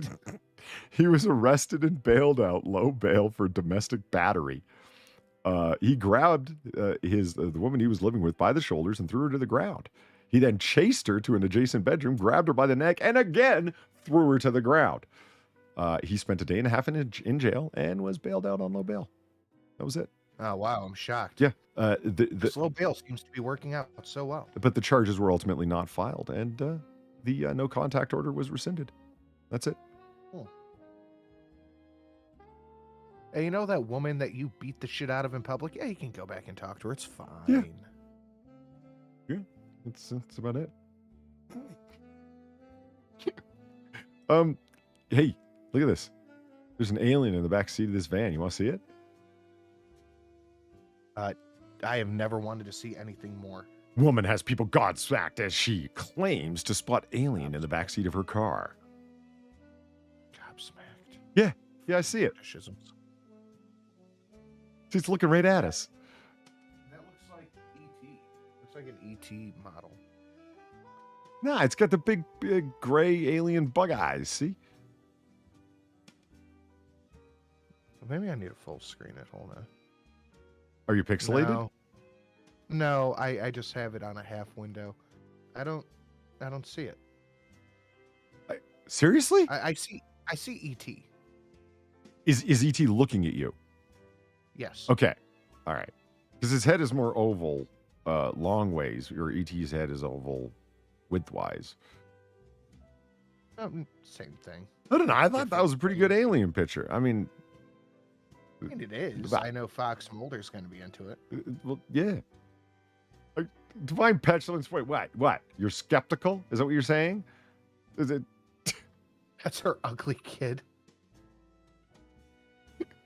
Actually, perhaps this is the time to go for it. There. Okay. The guy yeeting the raccoon into the shadow realm. I want to see this. I actually haven't. Okay. Killing.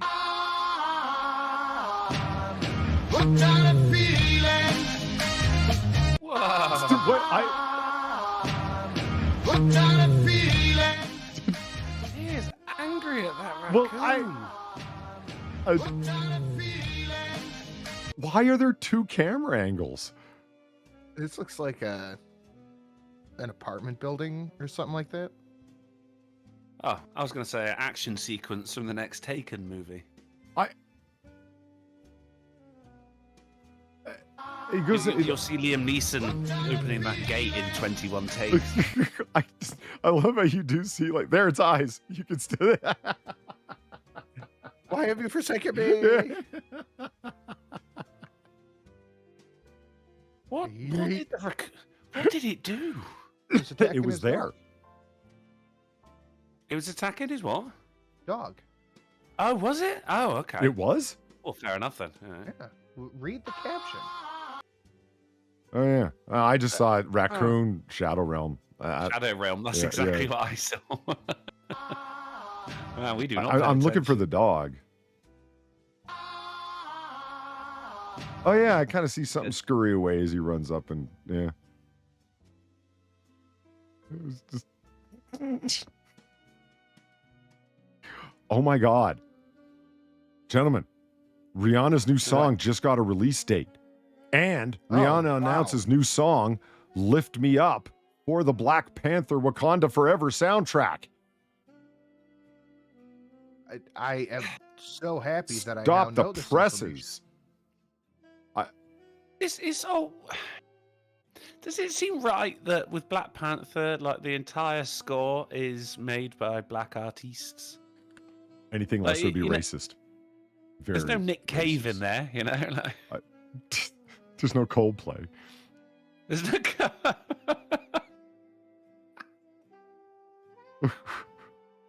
They'll just be playing fucking old episodes of Meghan Markle's podcast over the credits. Wakanda Forever. I mean, God, we're gonna have to go through this over again. Like, it wasn't a bad movie, but it wasn't great. Like, it's very middling. It was on the lower end of it. Yeah, the CGI fight and the. Oh, everybody knows about the CGI fight. You're not wrong. Guys, with the budget you had, don't ever work with that CGI studio again. That was well beneath the standards of what the MCU should be willing to accept. For real. And now the new Black Panther is now. It's his fucking annoying sister.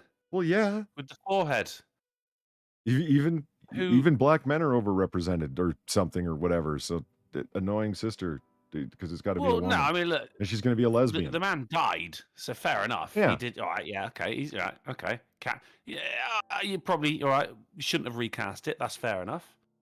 But why her, man? She's so fucking annoying. Yeah, but why not a redemption arc for the guy that he fought? Why not? That would have been amazing. That's what I'm saying. Yeah. Like, I think he's kind of busy with Apollo Creed 3. Yeah, probably. But I mean, the whole point in comic books in general, I have flipped through one or two, is the ongoing stories, if you know what I mean. If you make comic book movies episodic, you sort of like the whole thing falls apart. The whole idea of a shared universe that you're even referencing something called the MCU is that it's all part of a shared universe. It's like, oh, so who could we get back at the cheapest rate? The sister. Well, do you want it or not? It's like, well, who is she going to hire than me? Literally anyone. Did you want the part or not? Please hire someone else. This is the MCU. You can get anybody. Well, I mean, they're also, they're contracted to do a certain amount of movies as well. I miss comic book curation too, Ham Beans. I really do. It's But then, she's getting the new Black Panther, fucking forehead Jones. She was outspoken against the COVID vaccine. So despite her being the new Black Panther, and Black Panther being the one movie you weren't allowed to criticize, otherwise you were racist, she is getting criticism. And people are going, well, I'm not going to watch this movie because Disney care. Yeah, right. Worse than Brie Larson, Brandon. That is an interesting question. See, this is an ongoing debate that I have with people. Best or worst episodes of Star Trek or whatever shared universe, whatever the fuck it is you're into, whatever genre. What is worse? When the show's a disaster and falls apart, or when it's so middling and boring that you can't quite remember it? What qualifies as worse? I go with the middling and boring, personally. Yeah, to me, mediocre and forgettable is always worse than bad. Yes, because bad, you probably tried something and you stepped on a rake and face planted, you failed, etc. Right? But you tried something and it just blew up in your face. Yeah, like, but at least you tried. When it's middling, it's like you should have known. Well, you've also, there's such thing as movies being so bad they're good as well, but nothing so middling it's good. Right. But then there's also if it's forgettable, as Sinatra said as well, you're more likely to watch it again because you go, oh yeah, I don't remember that one. I'll give it another chance. Whereas if it's something's bad, you do remember it and you're not going to see it again. What was the movie that? Probably not.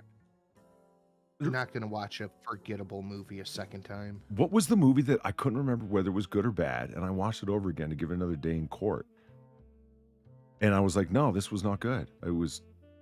I can't even remember the movie at all. No, Jim Cotta was fucking epic. You are so wrong. Okay, Drunkle, we're flashing through scenes in our mind right now. Do you know what I mean? Like the pommel horse, the fucking, he backflips at someone and he falls over. Like, he doesn't even make contact with him. I love when he's running down the alley and the pole is right there as a laundry hanger for him to start flipping and kicking one guy at a time as he comes down the alley. The timing is just perfect. I love it. I mean, the pommel horse was just fucking brilliant. Like, what are the chances? Yeah, they come in one at a time as well. Just perfect. Yeah, see? Jim Cotta was like, okay, he's going to become the ultimate martial artist because he's a gymnast. It's such a bad premise, but at least it's something. It's not boring, though. God, what the hell was that movie? I can't even remember the movie. It was so middling. What the fuck? So which one is worse then? Is it? Give us hints. If I could remember anything, I mean, I can't remember it. Hold on, let me go to my. I deleted it right away because it was so bad. I didn't even want it on my hard drive. Hold on, let me go look. Is it still in my? Oh, but is it bad or middling? Fuck, I deleted it right away, and then I cleared my fucking recycle bin. God, it was that bad. What the hell was it? I can't remember shit about Morbius, man. But besides, he injected bats into himself, and he got a bit dodgy about it. Whew. See, I mean that sews it up right there. Middling is clearly the worst. I think Matt Smith was in it. No, I think. So which is worse then? I mean, including the whole middling debate as well. Then, Captain Marvel or Black Panther? It is Captain Marvel.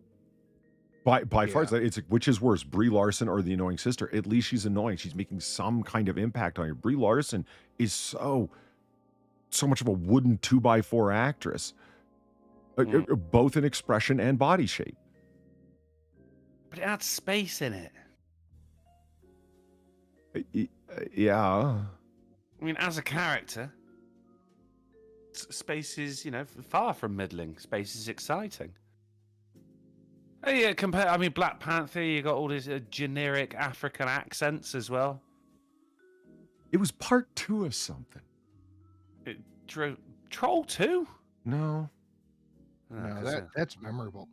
Yeah, agreed. I'll tweet it out later when I remember. Because I'm going to have to go ask people that were in Discord when I was there talking about, like, well, that was shitty. It was as bad as I remember. It's something that I thought I should have liked but didn't. Anyway, enough time wasted here. Let's move on to something important. Like pig vomit toxin, key to Martian meteorite mystery. Oh. I mean... What? Yeah, go ahead. No, Drunkle, please. I've got questions. I just really don't know what they are. What? I don't know. I have No, it wasn't Independence Day 2, Zombie Teddy. I've got that up on my channel if anybody wanted to go watch. Movies I barely remember. It's because I could barely, and I just mumble through what I can remember from that movie. It's like 2 minutes long, and it's not much. I remember Jeff Goldblum was in it because he's always awesome. He's always fun to watch, but that's about it. I remember a stripper mom dies in the first few minutes. Well, in the movie you can't remember, or no, Independence in Day Independence Day, The Revenant. Technically, Independence Day 5. Yeah, I guess so. Actually, ID 5, baby. The actual name of the movie was ID 4. They couldn't call it Independence Day for some reason. So they find this meteorite that had been sitting in a fucking drawer since 1929 at Purdue University in Indiana, and no one can remember where it came from. There it is. Looks pretty cool. Okay. It does. Yeah. So they get a pig to vomit on it, and it tells them things. Yeah, you lost me again. Dr. Ann, I actually don't know if that's what happened. Let's read on. Environmental. Oh, hold up. They got the paragraph. One theory suggested. Read that one out. One theory suggested that it was donated to them by a black student who witnessed it land while in a pond while he was fishing. What? Why? They had to wedge it in. Why is that in there? Because it's BBC. That's why. Ow.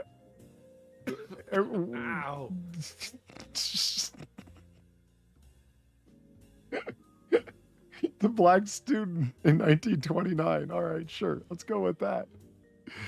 We ended up with a long list of hundreds of different chemical compounds in late 2020 with nothing to do, better to do than just scroll through the list. Most of them had really long, boring chemistry data type names, but one was called vomitoxin, which I thought sounded cool, so I started looking into it. She discovered that vomitoxin, or deoxynivalenol, was found in fungus, which contaminates grain crops like corn, wheat, and oats. It causes sickness in human and animals when digested, when pigs being particularly affected. Vomitoxin to her supervisor, who told her, okay, so this is all about a search for the black student who might have given them the rock? Well, it was 1929. It was one of 4 of these guys. Yeah. Archivist at Purdue University went through the yearbooks to find black students who enrolled at the time. The 3 students, these guys. 3? But I mean, so there's this. Who cares? You've turned this whole story about this long lost meteorite into a search for a black student. God, you know you're on BBC when, for fuck's sake. And why didn't you put it in the fucking title? Black student is the key to pig vomit toxin, which is also the key to the Martian meteorite mystery. And you didn't spell black with a capital B, you fucking racists. You've taken science. It is. It is a cool meteorite. You've taken science and you've put pigmentation on it. I mean, it should have been called Space Race. Yeah. Okay, so you want a fun story about Raytheon, Sinatra? Of course. Okay.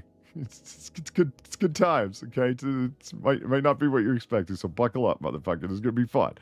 Man accused of shooting and killing boss over paycheck typo. That's Lloyd Love Jr. on there, off to the right. A former security guard, that's Lloyd Love Jr., is accused of murdering his boss in Aurora last Thursday, and he refused to appear in court. He faces 1 count of first-degree murder for the shooting death of 52-year-old Marvin Johnson. Johnson's family appeared visibly frustrated that he didn't appear. Why was he mad, you might ask? Well, Love received his... Yes. Don't jump ahead. This is fun. Wow. Okay. Love received Love received his first paycheck from American Eagle Protection Services on Thursday, but was unable to cash it because it listed his initial incorrectly. His paycheck said Lloyd K instead of Lloyd C. Frustrated by his inability to cash his paycheck, Love told the Aurora police he called Patricia Johnson, co-owner of American Eagle Protection, demanding a new paycheck immediately. Love showed up at the parking lot of the Raytheon installation, where Johnson was providing outdoor security for Raytheon, an aerospace company. Okay. Boy. Johnson reportedly told Love she couldn't issue him a new paycheck until she could account for his old paycheck. Right. Like, how do we know you didn't cash the old one? Just give me the old one and I'll give you a new one. He says, well, I can't do that because I tore up the original paycheck in frustration. Well, now she's going to have to verify with the bank you didn't cash it, man. Because she can't issue you 2 of the same amount checks unless well, we got to be honest. He's probably not making that much, but still. Well, it was only a few days worth of work. Remember that. But he still wanted the money, you know? So on the fun goes. Patricia's husband and company co-owner then drove up to try to de-escalate the situation with Love, even telling his wife, just go ahead and write a new paycheck. But as Johnson turned his head to tell his wife to write a new paycheck, multiple witnesses said Love pulled out a gun and shot Johnson in the face. Wow. The face. Killing her. Shot the guy? No. Yes. The guy. Oh. The guy. Yeah. So he shot the guy who had nothing to do with the paycheck writing? Yeah, he was just mad. Okay, that makes sense. So he jumps into his girlfriend's car a few blocks away and says, I just did something stupid. You think? A bit of self-awareness. Okay. I just want to know, what is the mentality? Like, okay, you're upset you didn't get your paycheck. All right, yeah, that's understandable. Everyone would be upset about that. What is the mentality that you're trying to get your paycheck, so you pull out a gun? Yeah, absolutely. And why are they hiring a small... So this story just gets increasingly confusing the more you get into it, okay? He starts talking about how he's hearing voices because, sure, why not? Go that direction. I heard voices. Because what else are you going to say after you shot someone over a small paycheck? Single letter typo. Yeah. Love said that he only worked for the security company for 3 or 4 days, but that he was not allowed to be armed because he was a convicted felon. He said he was on the job to watch the Forever 21 store at Flatiron Mall. He likely meant the Flatiron Crossing Shopping Center in Broomfield. No, you were at the Raytheon building, remember? That's where the contract was, to provide security in the parking lot? What are you talking about Forever 21 for? I still can't make sense of that part of it. Love told detectives that he thought his girlfriend was having sexual relations with the person he shot. Oh, God.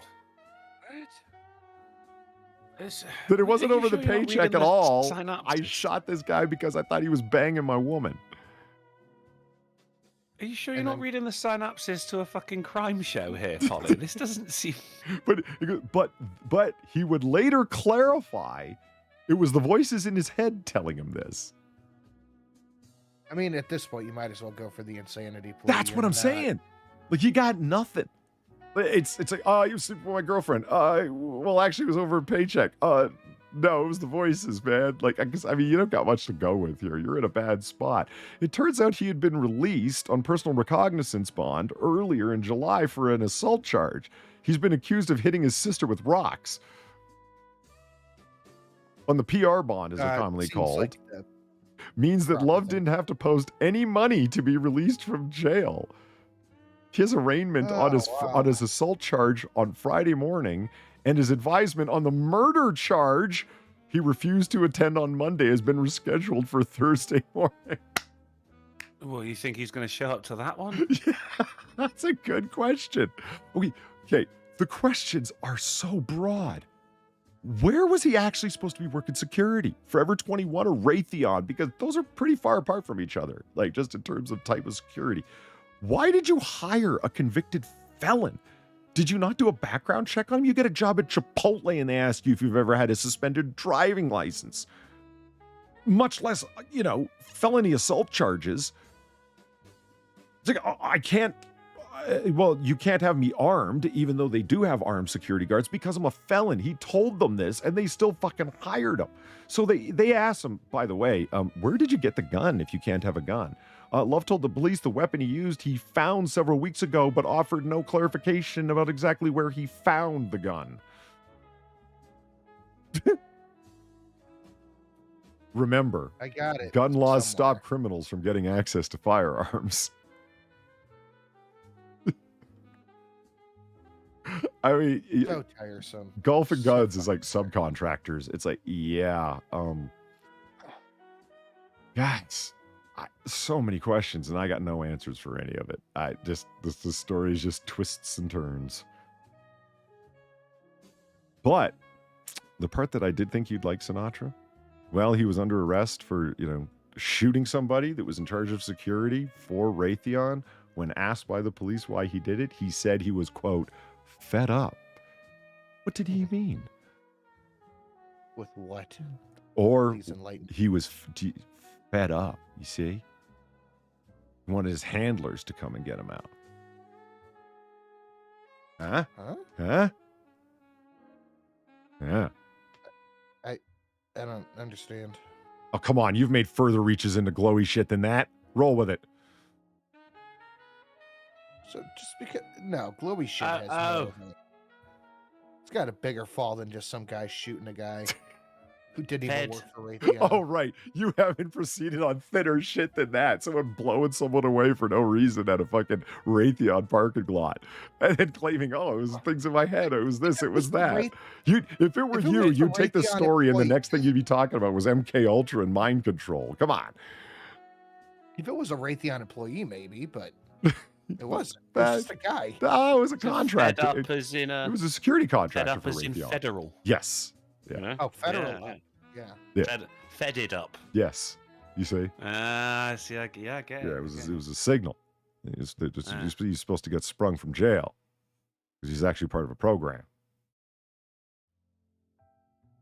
No, nothing. I mean, All right. if you say you got the gun off of Hunter Biden, then you're not getting convicted, are you?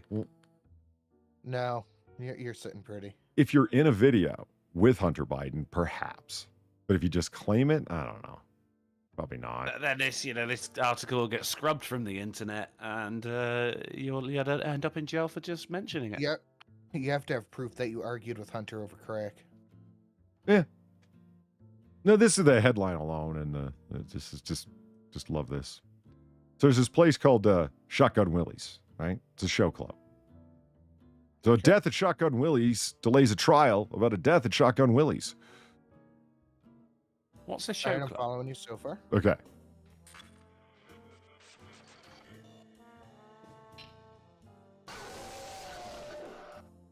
Donkey Punch. Holy shit, gas dropped below $3 here. And I'm going to pass the savings on to you. Thank you very much. It must be nice. Ours is steadily creeping back up. Now, What's a show club? where they'll do like dancing girls and whatnot. Like It's like a dinner and a movie kind of thing.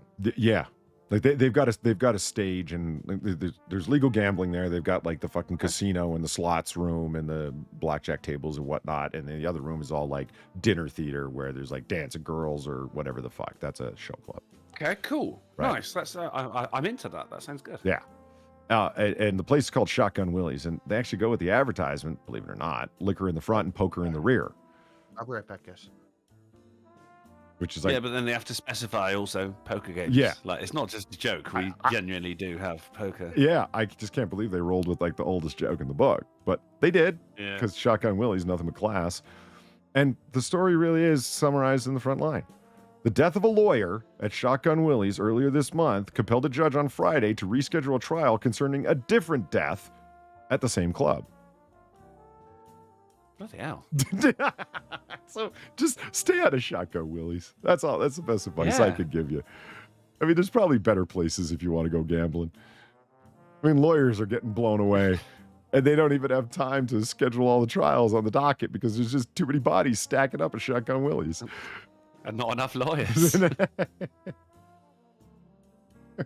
victim will represent himself, Your Honor. I mean, Shotgun Willie's sounded good up until that bit. Yeah, I'd go to a place called Shotgun Willie's, right? And then it's like, have you heard about that place? It's like, oh, wait a minute, doesn't sound so good no more. Like a man driving over his victim several times. Was that the car? No, that's the police car that responded to the incident. That's Getty car. That's just a police car. Yeah, Okay. yeah. No, it's just when you read the story, it's the guy claims he just like accidentally ran over the person, but there's like multiple witnesses and CCTV showing him back up. He goes over the guy 4 times. He reversed over him. Four times. So he's like, It's over him just, I once, swear, yeah. reverse, then went forward, reverse, and then forward and drove away. I swear, I just didn't see him, officer. But yeah, well, how do you claim that you didn't see him? But like, you could think you can get away with it twice. People have done it, backing up over the guy and then driving off. People have actually gotten away with it. That was an accident because they didn't know that they had hit somebody. When you go, you know, the only reason I was backing up was to get at the right angle to drive off. It's happened 4 times. No, you're done, man. That's. Did I just run someone over? Let me check. I mean, the potholes are really bad around here, Your Honor. The bumping and the thumping. How was I to know? The screaming, the bone crunching, the fact that it was a person you had a long-standing feud with. And then the screaming just stopped. I thought it was fine. Look at now. Airline launches lottery to entice more passengers to sit in the middle seat. People that are willing to take the middle seat are being offered a sweepstakes lottery style ticket where you could win up to 10 grand. Because that's how few people want to take the middle seat. You know what? I don't want the chance. I still want the aisle seat or the window seat, and the aisle seat especially. Get rid of the middle seat. You know, you could make planes thinner. Because then you just got 2 seats on either side, you know, 1 aisle seat and 1 window seat, which means less fuel as well. Well, they do in business class, first class. They got 2 seats. They've, in essence, gotten rid of the middle seat. Yeah. I hate the middle seat, man. Not for us cattle. It's always when I'm wedged between 2 rotund individuals. Mm. And so it's not that they dominate the armrest. They have no choice because they can't get their arms any flatter to their bulbous sides to, you know, not be on the armrest. What's his name? Jim Jeffries did a bit about this, you know, because if you're at the window seat, you get the window. If you're at the aisle seat, you get the aisle, and if you're in the middle, then you get both armrests. You should. That's not bad. Those are the rules. I would go along with that.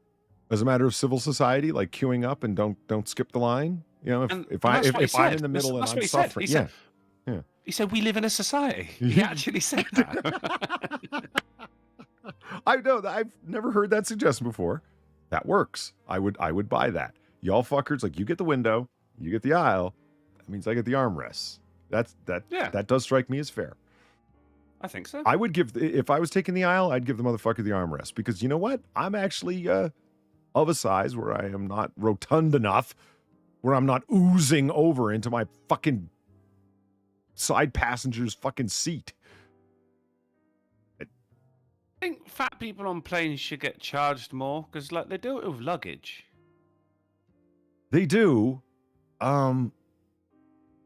Okay, am I a hypocrite for saying this? That they're making the seats closer and closer together because we can wedge 1 more row of seats on here and sardine you in more. So it's like now I can't get my butt all the way down into the seat because my knees at 6'2" are actually pushing into the seat in front of me. So I sit in the aisle so I can kind of like awkward side sit in the seat and get 1 leg out into the aisle. Because if it's anything longer than a 2 or 3 hour flight, I get up from the seat with twisted knees and spina bifida, you know? Yeah, no, I'm because I'm a tall guy. I have to do that on the bus. 1 leg in the aisle. Now, I have sitting at an angle. Otherwise, it's grossly uncomfortable. And if there were a sudden stop, there's very little I can do to stop myself from getting severely hurt. Then, because like my knees are touching the seat in front, not touching, but they are wedged up against the seat in front of me. It's a safety issue. Well, okay. So here's the thing. I say the people that are so either just large, like my uncle's a big man. and he always buys business class, not because he wants the first class shit, but because he's so like he's not fat. The guy's 6'4", 260. He's a big fucking man. He simply can't fit into the seats. How small they are now. Right? Okay. Yeah. He's accepted the reality. He needs to buy the bigger fucking seat. All right, cool. Or he pays for the extra legroom seats. Should I have to pay for the extra legroom seats? Is that really the way that it is? Am I a hypocrite for saying the fat people should have to pay for the bigger seats? They've made the seats smaller. It's not my fault. These fat people couldn't wedge their asses in between seats in the fucking 70s. It's nothing new. The whole thing is done by weight. Is that like the plane can only carry a certain amount of weight, which is why there are restrictions on luggage. So, if you've got you can have 20 normal sized people, or you can have 10 fat people. So I think they should get charged more according to their weight. I also saw there was plans for, it was one of the absolute nosebleeds of airline companies was floating around the idea of having their passengers stand up during the flights so they could fit more people on. Yeah, I've seen that one. Yeah. No. $1 per pound. Golfing guns. Interesting. Cheaper than tickets are now. Go the other way. Offer a discount if you don't weigh that much.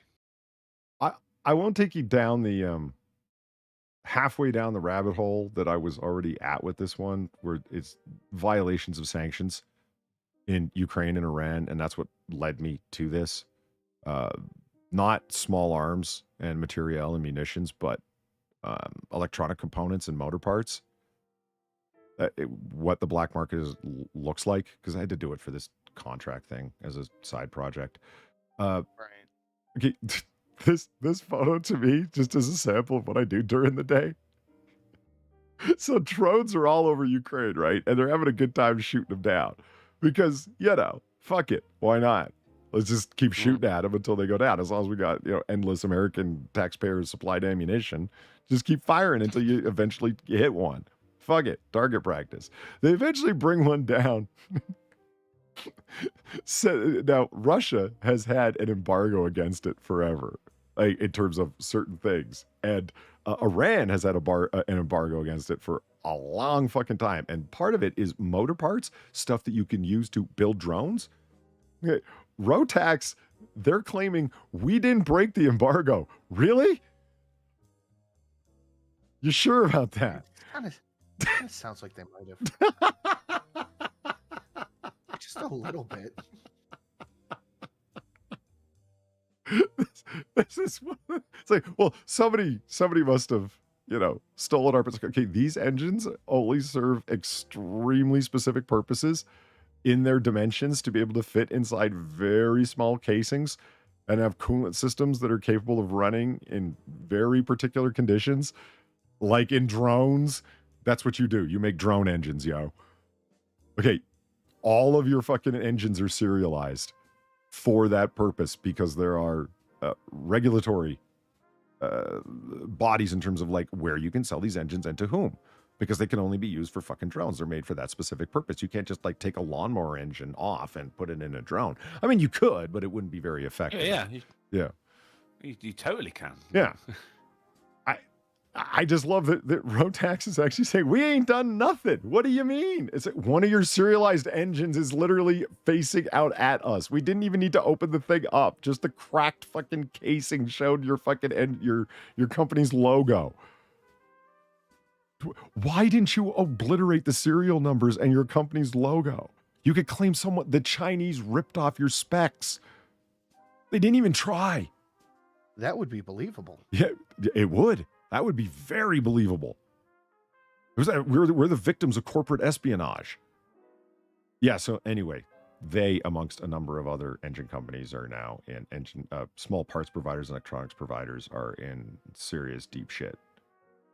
And it's like, well, we need new serialized regulations. Oh yeah, that's going to fucking stop them. They really care. You know how much those engines go for? A lot more or than a standard, like considering the horsepower they put out. It's not that, it's how specific they are to the purpose. You know what I mean? And they're wildly expensive. Well, it's okay though. There's plenty of US taxpayer dollars to fund all that shit. Right. Okay, here we go. Enormous 22-foot python believed to have swallowed grandmother whole. Oh my god. Well, you want to see them carrying this fucker out? Here they are, Yeah. carrying that fucker out. There's like a grandma shape about halfway down it as well. It- Holy fuck. It does get that's it a rather unit. bulgy in the middle. I think that one guy's carrying grandma. That guy right there. Yeah. Yeah. Yeah. Is he? That is an absolute unit. They're going to kick the shit out of it now, aren't they? Yeah, no, look, yeah. She's in there. Yeah. You ready for this? This Where else would you be? is But don't be a turkey, man. Don't be a turkey, man. Getting grandma out.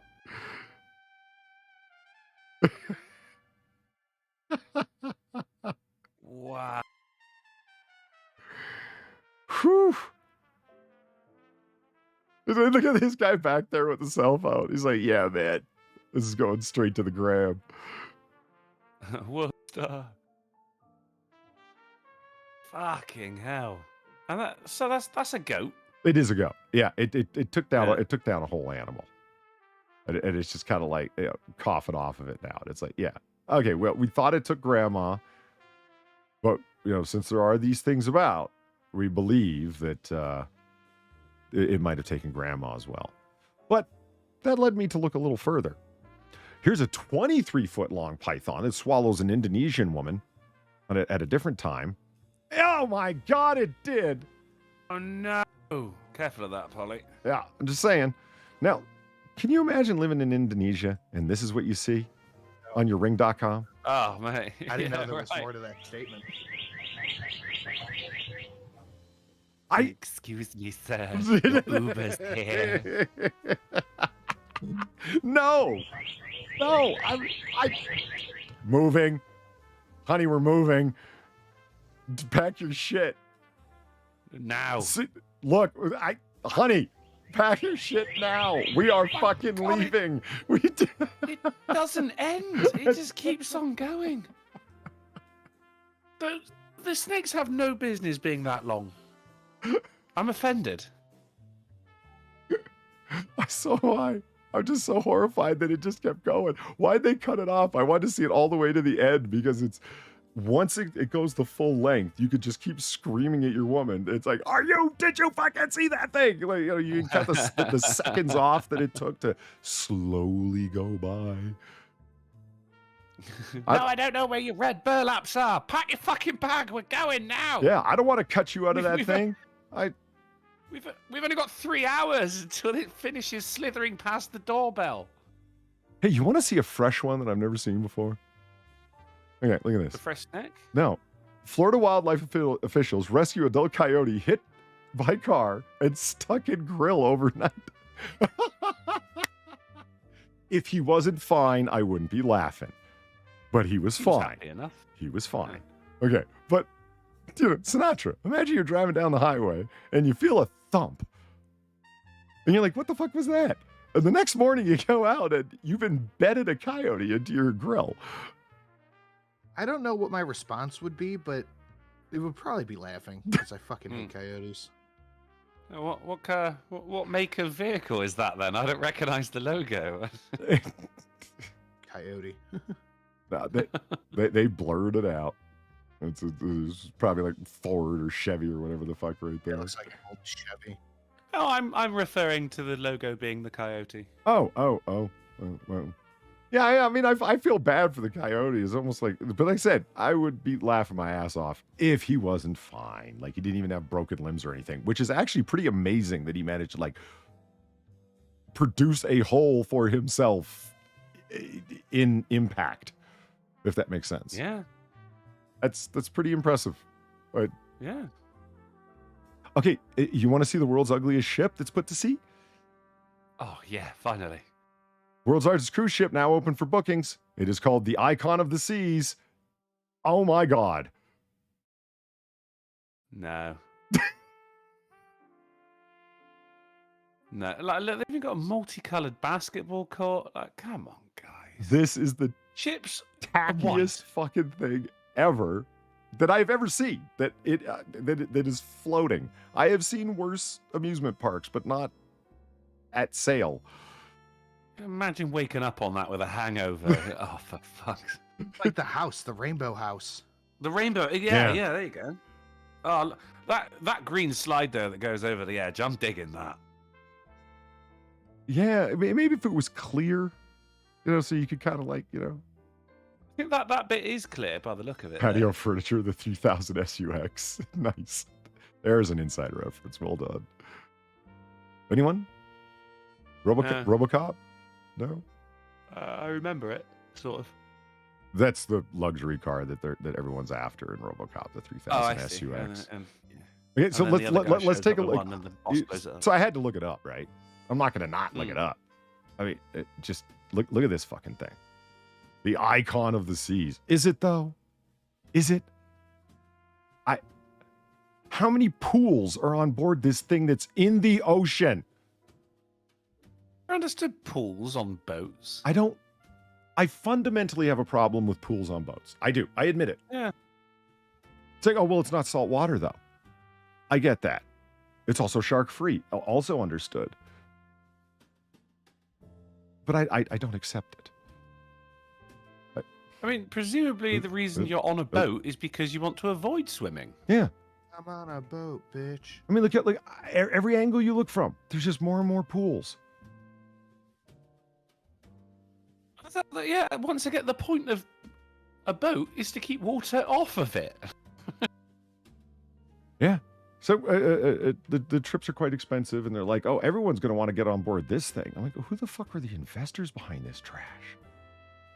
That is SpongeBob SquarePants. And like everywhere you look, it's like, why did you go with the color scheme of 80s neon? I can see there is a tube slide going from one floor to another. And I'm all right with that bit. Yeah, not icon of the sea, eyesore of the sea. I hear you, Darren. And patio furniture. Absolutely. See, the floors are being held up by pickles. All right, let's wrap this fucker up because I got a game. I don't know if we got time for a game, but I got a game. But let's wrap this fucker up. The titular article here, which is not an article, it's just a video for all of us to enjoy. I did not know that desk envy was a thing. It is. Let's just watch it and enjoy. Okay. First we have here is you press. Okay, so this is the writing desk of King Carlo Alberto, circa 1840.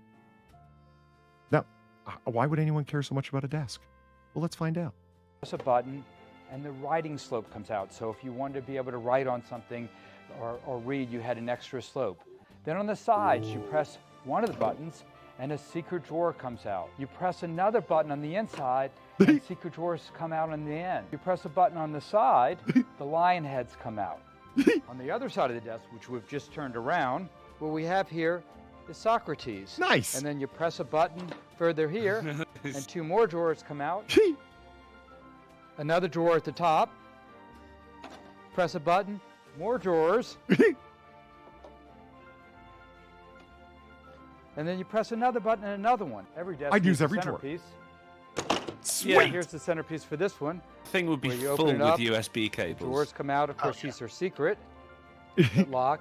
And then even the center drawer comes out, which is secret. On the top of it is an eagle, which is a symbol of the Roman Empire. Nice. Of course, the strength of... I mean, come on. That's amazing. Just come on.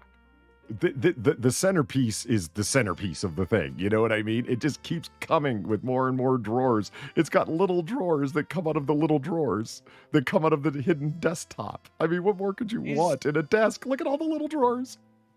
He keeps referring to them as secret drawers, but it's like you've just given away all the secrets now, mate, haven't you? Like no one's. Honestly, Polly, I don't think enough desks have a random Socrates bust. Yeah, I agree. And if there's going to be anything hidden inside your desk that's a bust, why not Socrates? Of course, yeah, of course. I mean, that just makes sense. Yeah, so there it is. I want that desk. Yes, so do I. And it doesn't. I need to go to a carpenter and say, "See this? Did you see that fucking part where it's like, oh, and if you push right here, the lion's head opens up. Like, I love the little secret buttons everywhere. Extra slope. Then on the sides, you press one of the buttons and a secret drawer. Keep playing, you fucker. God Damn comes Twitter. out. You press another button on the inside. I love the idea of secret buttons inside of secret drawers. That I love the most. Because I'd have guns in every drawer, Sinatra. It would just be guns. 25 ACPs and all the little tiny cute drawers. Yeah. And secret drawers come out in the end. You press a button on. This is my favorite button. Who's going to know that's there? That's brilliant. Yeah, that is. You're just gonna press everything on the desk, aren't you? Yeah. Like, if that was yours, you're just trying to find. Line Oh, has there's got to be one that no one the knows other side about of the here. desk, which we've just turned around. I love the what little we have Socrates here bust. is Socrates. A And little then you mirror press a behind him button as well. Further here, and two more drawers Socrates come is out. all about reflection. Yeah. You open the secret door and you get a little bust of Socrates. He's got his own little pillars, but wait, there's more. He's got secret drawers that spring-loaded pop out beside him. And that's where you keep your extra magazines, of course. Secreties. I can accept it. Okay. See, if I find that as well, I'll be looking on the other side of the desk and there's got to be a Plato around here somewhere then. Who wants to play a hyper quick game? Anyone? Yeah. Yes. Or do you want to just call it? I mean, I'm down for the quick game. Okay. for Super the fucking game. quick game. Here we go. You ready? Okay. Just playing the games, the stuff with the things that we do. So we're going to go with the hold on, change windows, scren, readability. Okay, you guys are good to go. Back here to Obis. Gonna drop the display cacher. We're going to bring it up and we're ready to go. Name that name. You ready? Excellent. Horror Edition. Didn't have time to do the name screen. So this is Polly's Scary Spookum. Probably not the horror movies you're thinking of, but still totally count. Last chance to watch your holiday scary edition game. Okay. Ready? Bit wordy. All right. Yes. Well, whatever. So the first one, call it out when you know it. Here we go. Sinatra. Is that Halloween? Oh, It is Halloween, and you're lucky you didn't name a name. That's Halloween 78. Yeah, that's Laurie Strode and her sexy friend Annie. that is also not the year. That is the sequel, 78. Yeah. Let me just got to bring up chat here because I got the feeling there's a couple of things you guys aren't going to remember or no. But The Scream Queen herself. Yeah, I was not going to put Michael Myers in it. I wanted to see if you guys were going to recognize the. This is just after they smoked a joint. They're pulling up, and Annie's father, the sheriff, is sitting there talking to them outside the car. Love this Because movie. drugs get you murdered. Yeah. No, in this movie, it's sex that gets you murdered.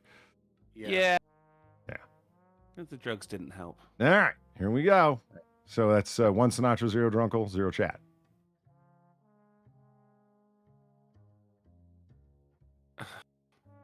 I don't know this one. I'll give you a hint. I had to look pretty far and wide to find one that didn't have a screenshot that didn't have nudity in it. Chainsaw wielding nudity. I don't know, but I have a pen and paper ready to write down the name of this. Oh, Divine Petulance gets it. Hollywood Chainsaw Hookers it is. Well done. Well done. What? Of course, that's a thing. Jesus Divine Christ. Petulance, you weird, bro. It's fine. Yeah, you got it without nudity. Petulance. What the fuck? Right away, and he even capitalized everything. I love it. Hollywood Chainsaw Hookers. What? Yeah, name. Hollywood Chainsaw Hookers. And yeah, you really got to look to find a non-nudity chainsaw wielding scene. Okay, so 1 chat, 0 Drunkle, 1 Sinatra. Moving on. Okay.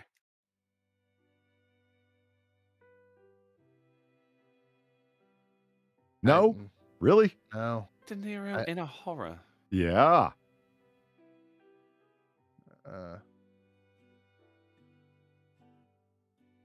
Yeah, no idea. Just handing it over to chat here. No one's going to take a guess. Think about it. There it is. Ham and Beans, Cape Fear. Good call.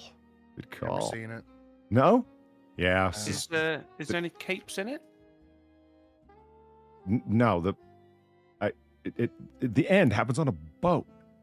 They did a Sideshow Uh. Bob episode of The Simpsons. It was like a parody of it where you're seeing the HMS Pinafore, where Sideshow Whoa, Bob yeah. hunts. Simpsons did a parody? No way. Well, if you were going to know anything. Yeah. See, there's other people at Cape Fear. Well done, everyone. I'm glad someone's Cape seen Fear this movie. sounds It's like a- classic.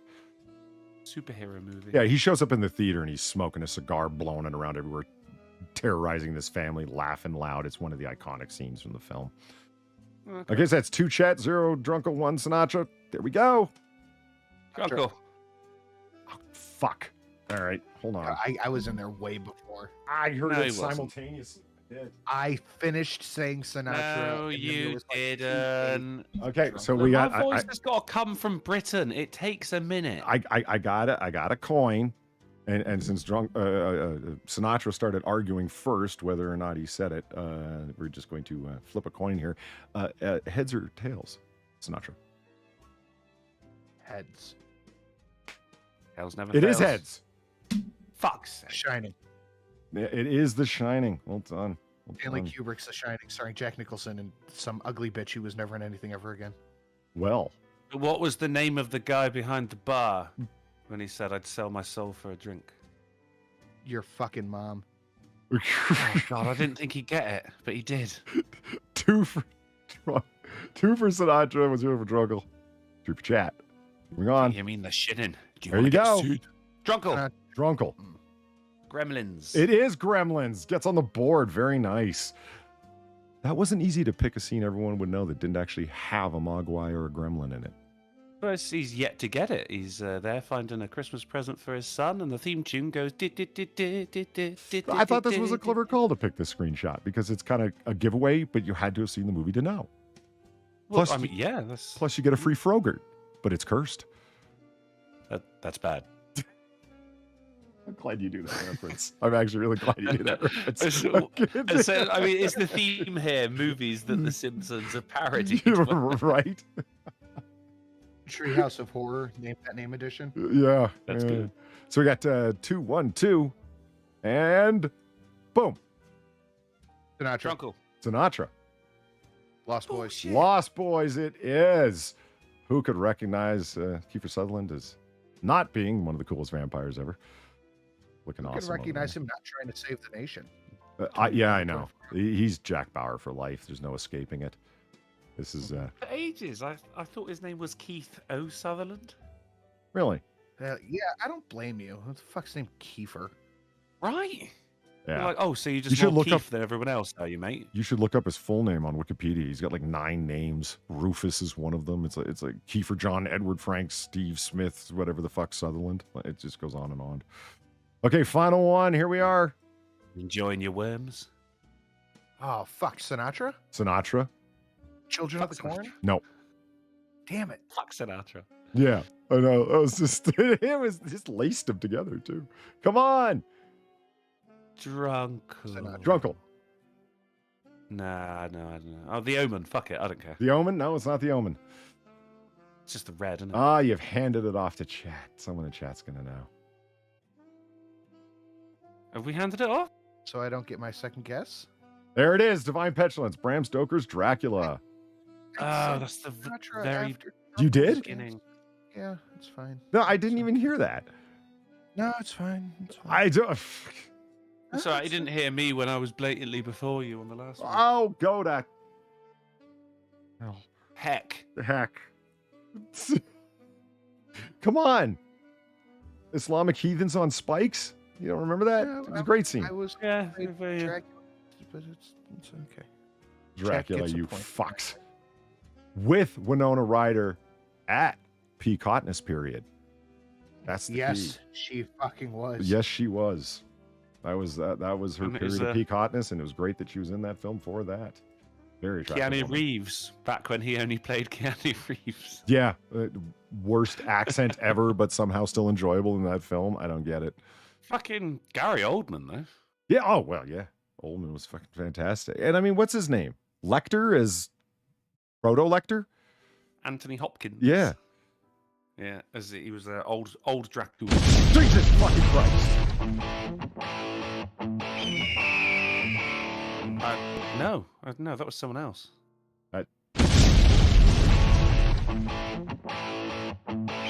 Very open, man. Ugh.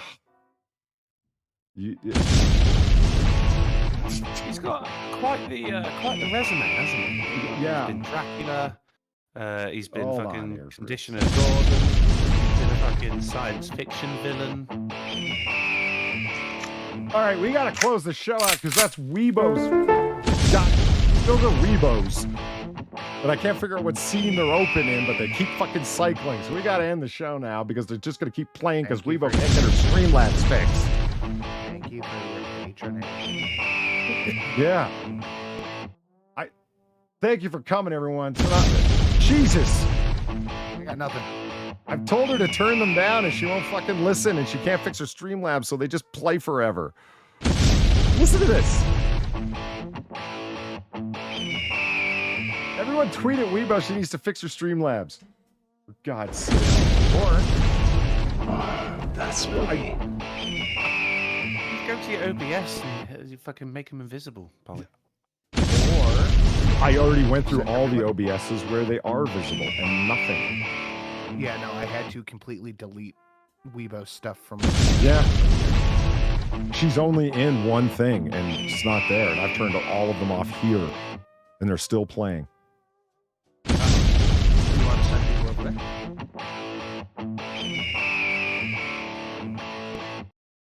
Okay, there. Guess not. I deleted her. Yeah. Oh, I had it. peace and quiet. It wasn't visible, but Jesus, was that? Oh, okay.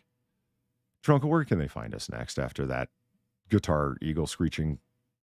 We're going to be back on Friday on the Sinatra Screams channel at 10:30 p.m. GMT, 5:30 p.m. ST, 4:30 Central, and 5:30 a.m. on Christmas Island, Polydub. Thank you. Polybobs. Is anyone doing a rollover? Anything? No, I gotta get going after this. All right.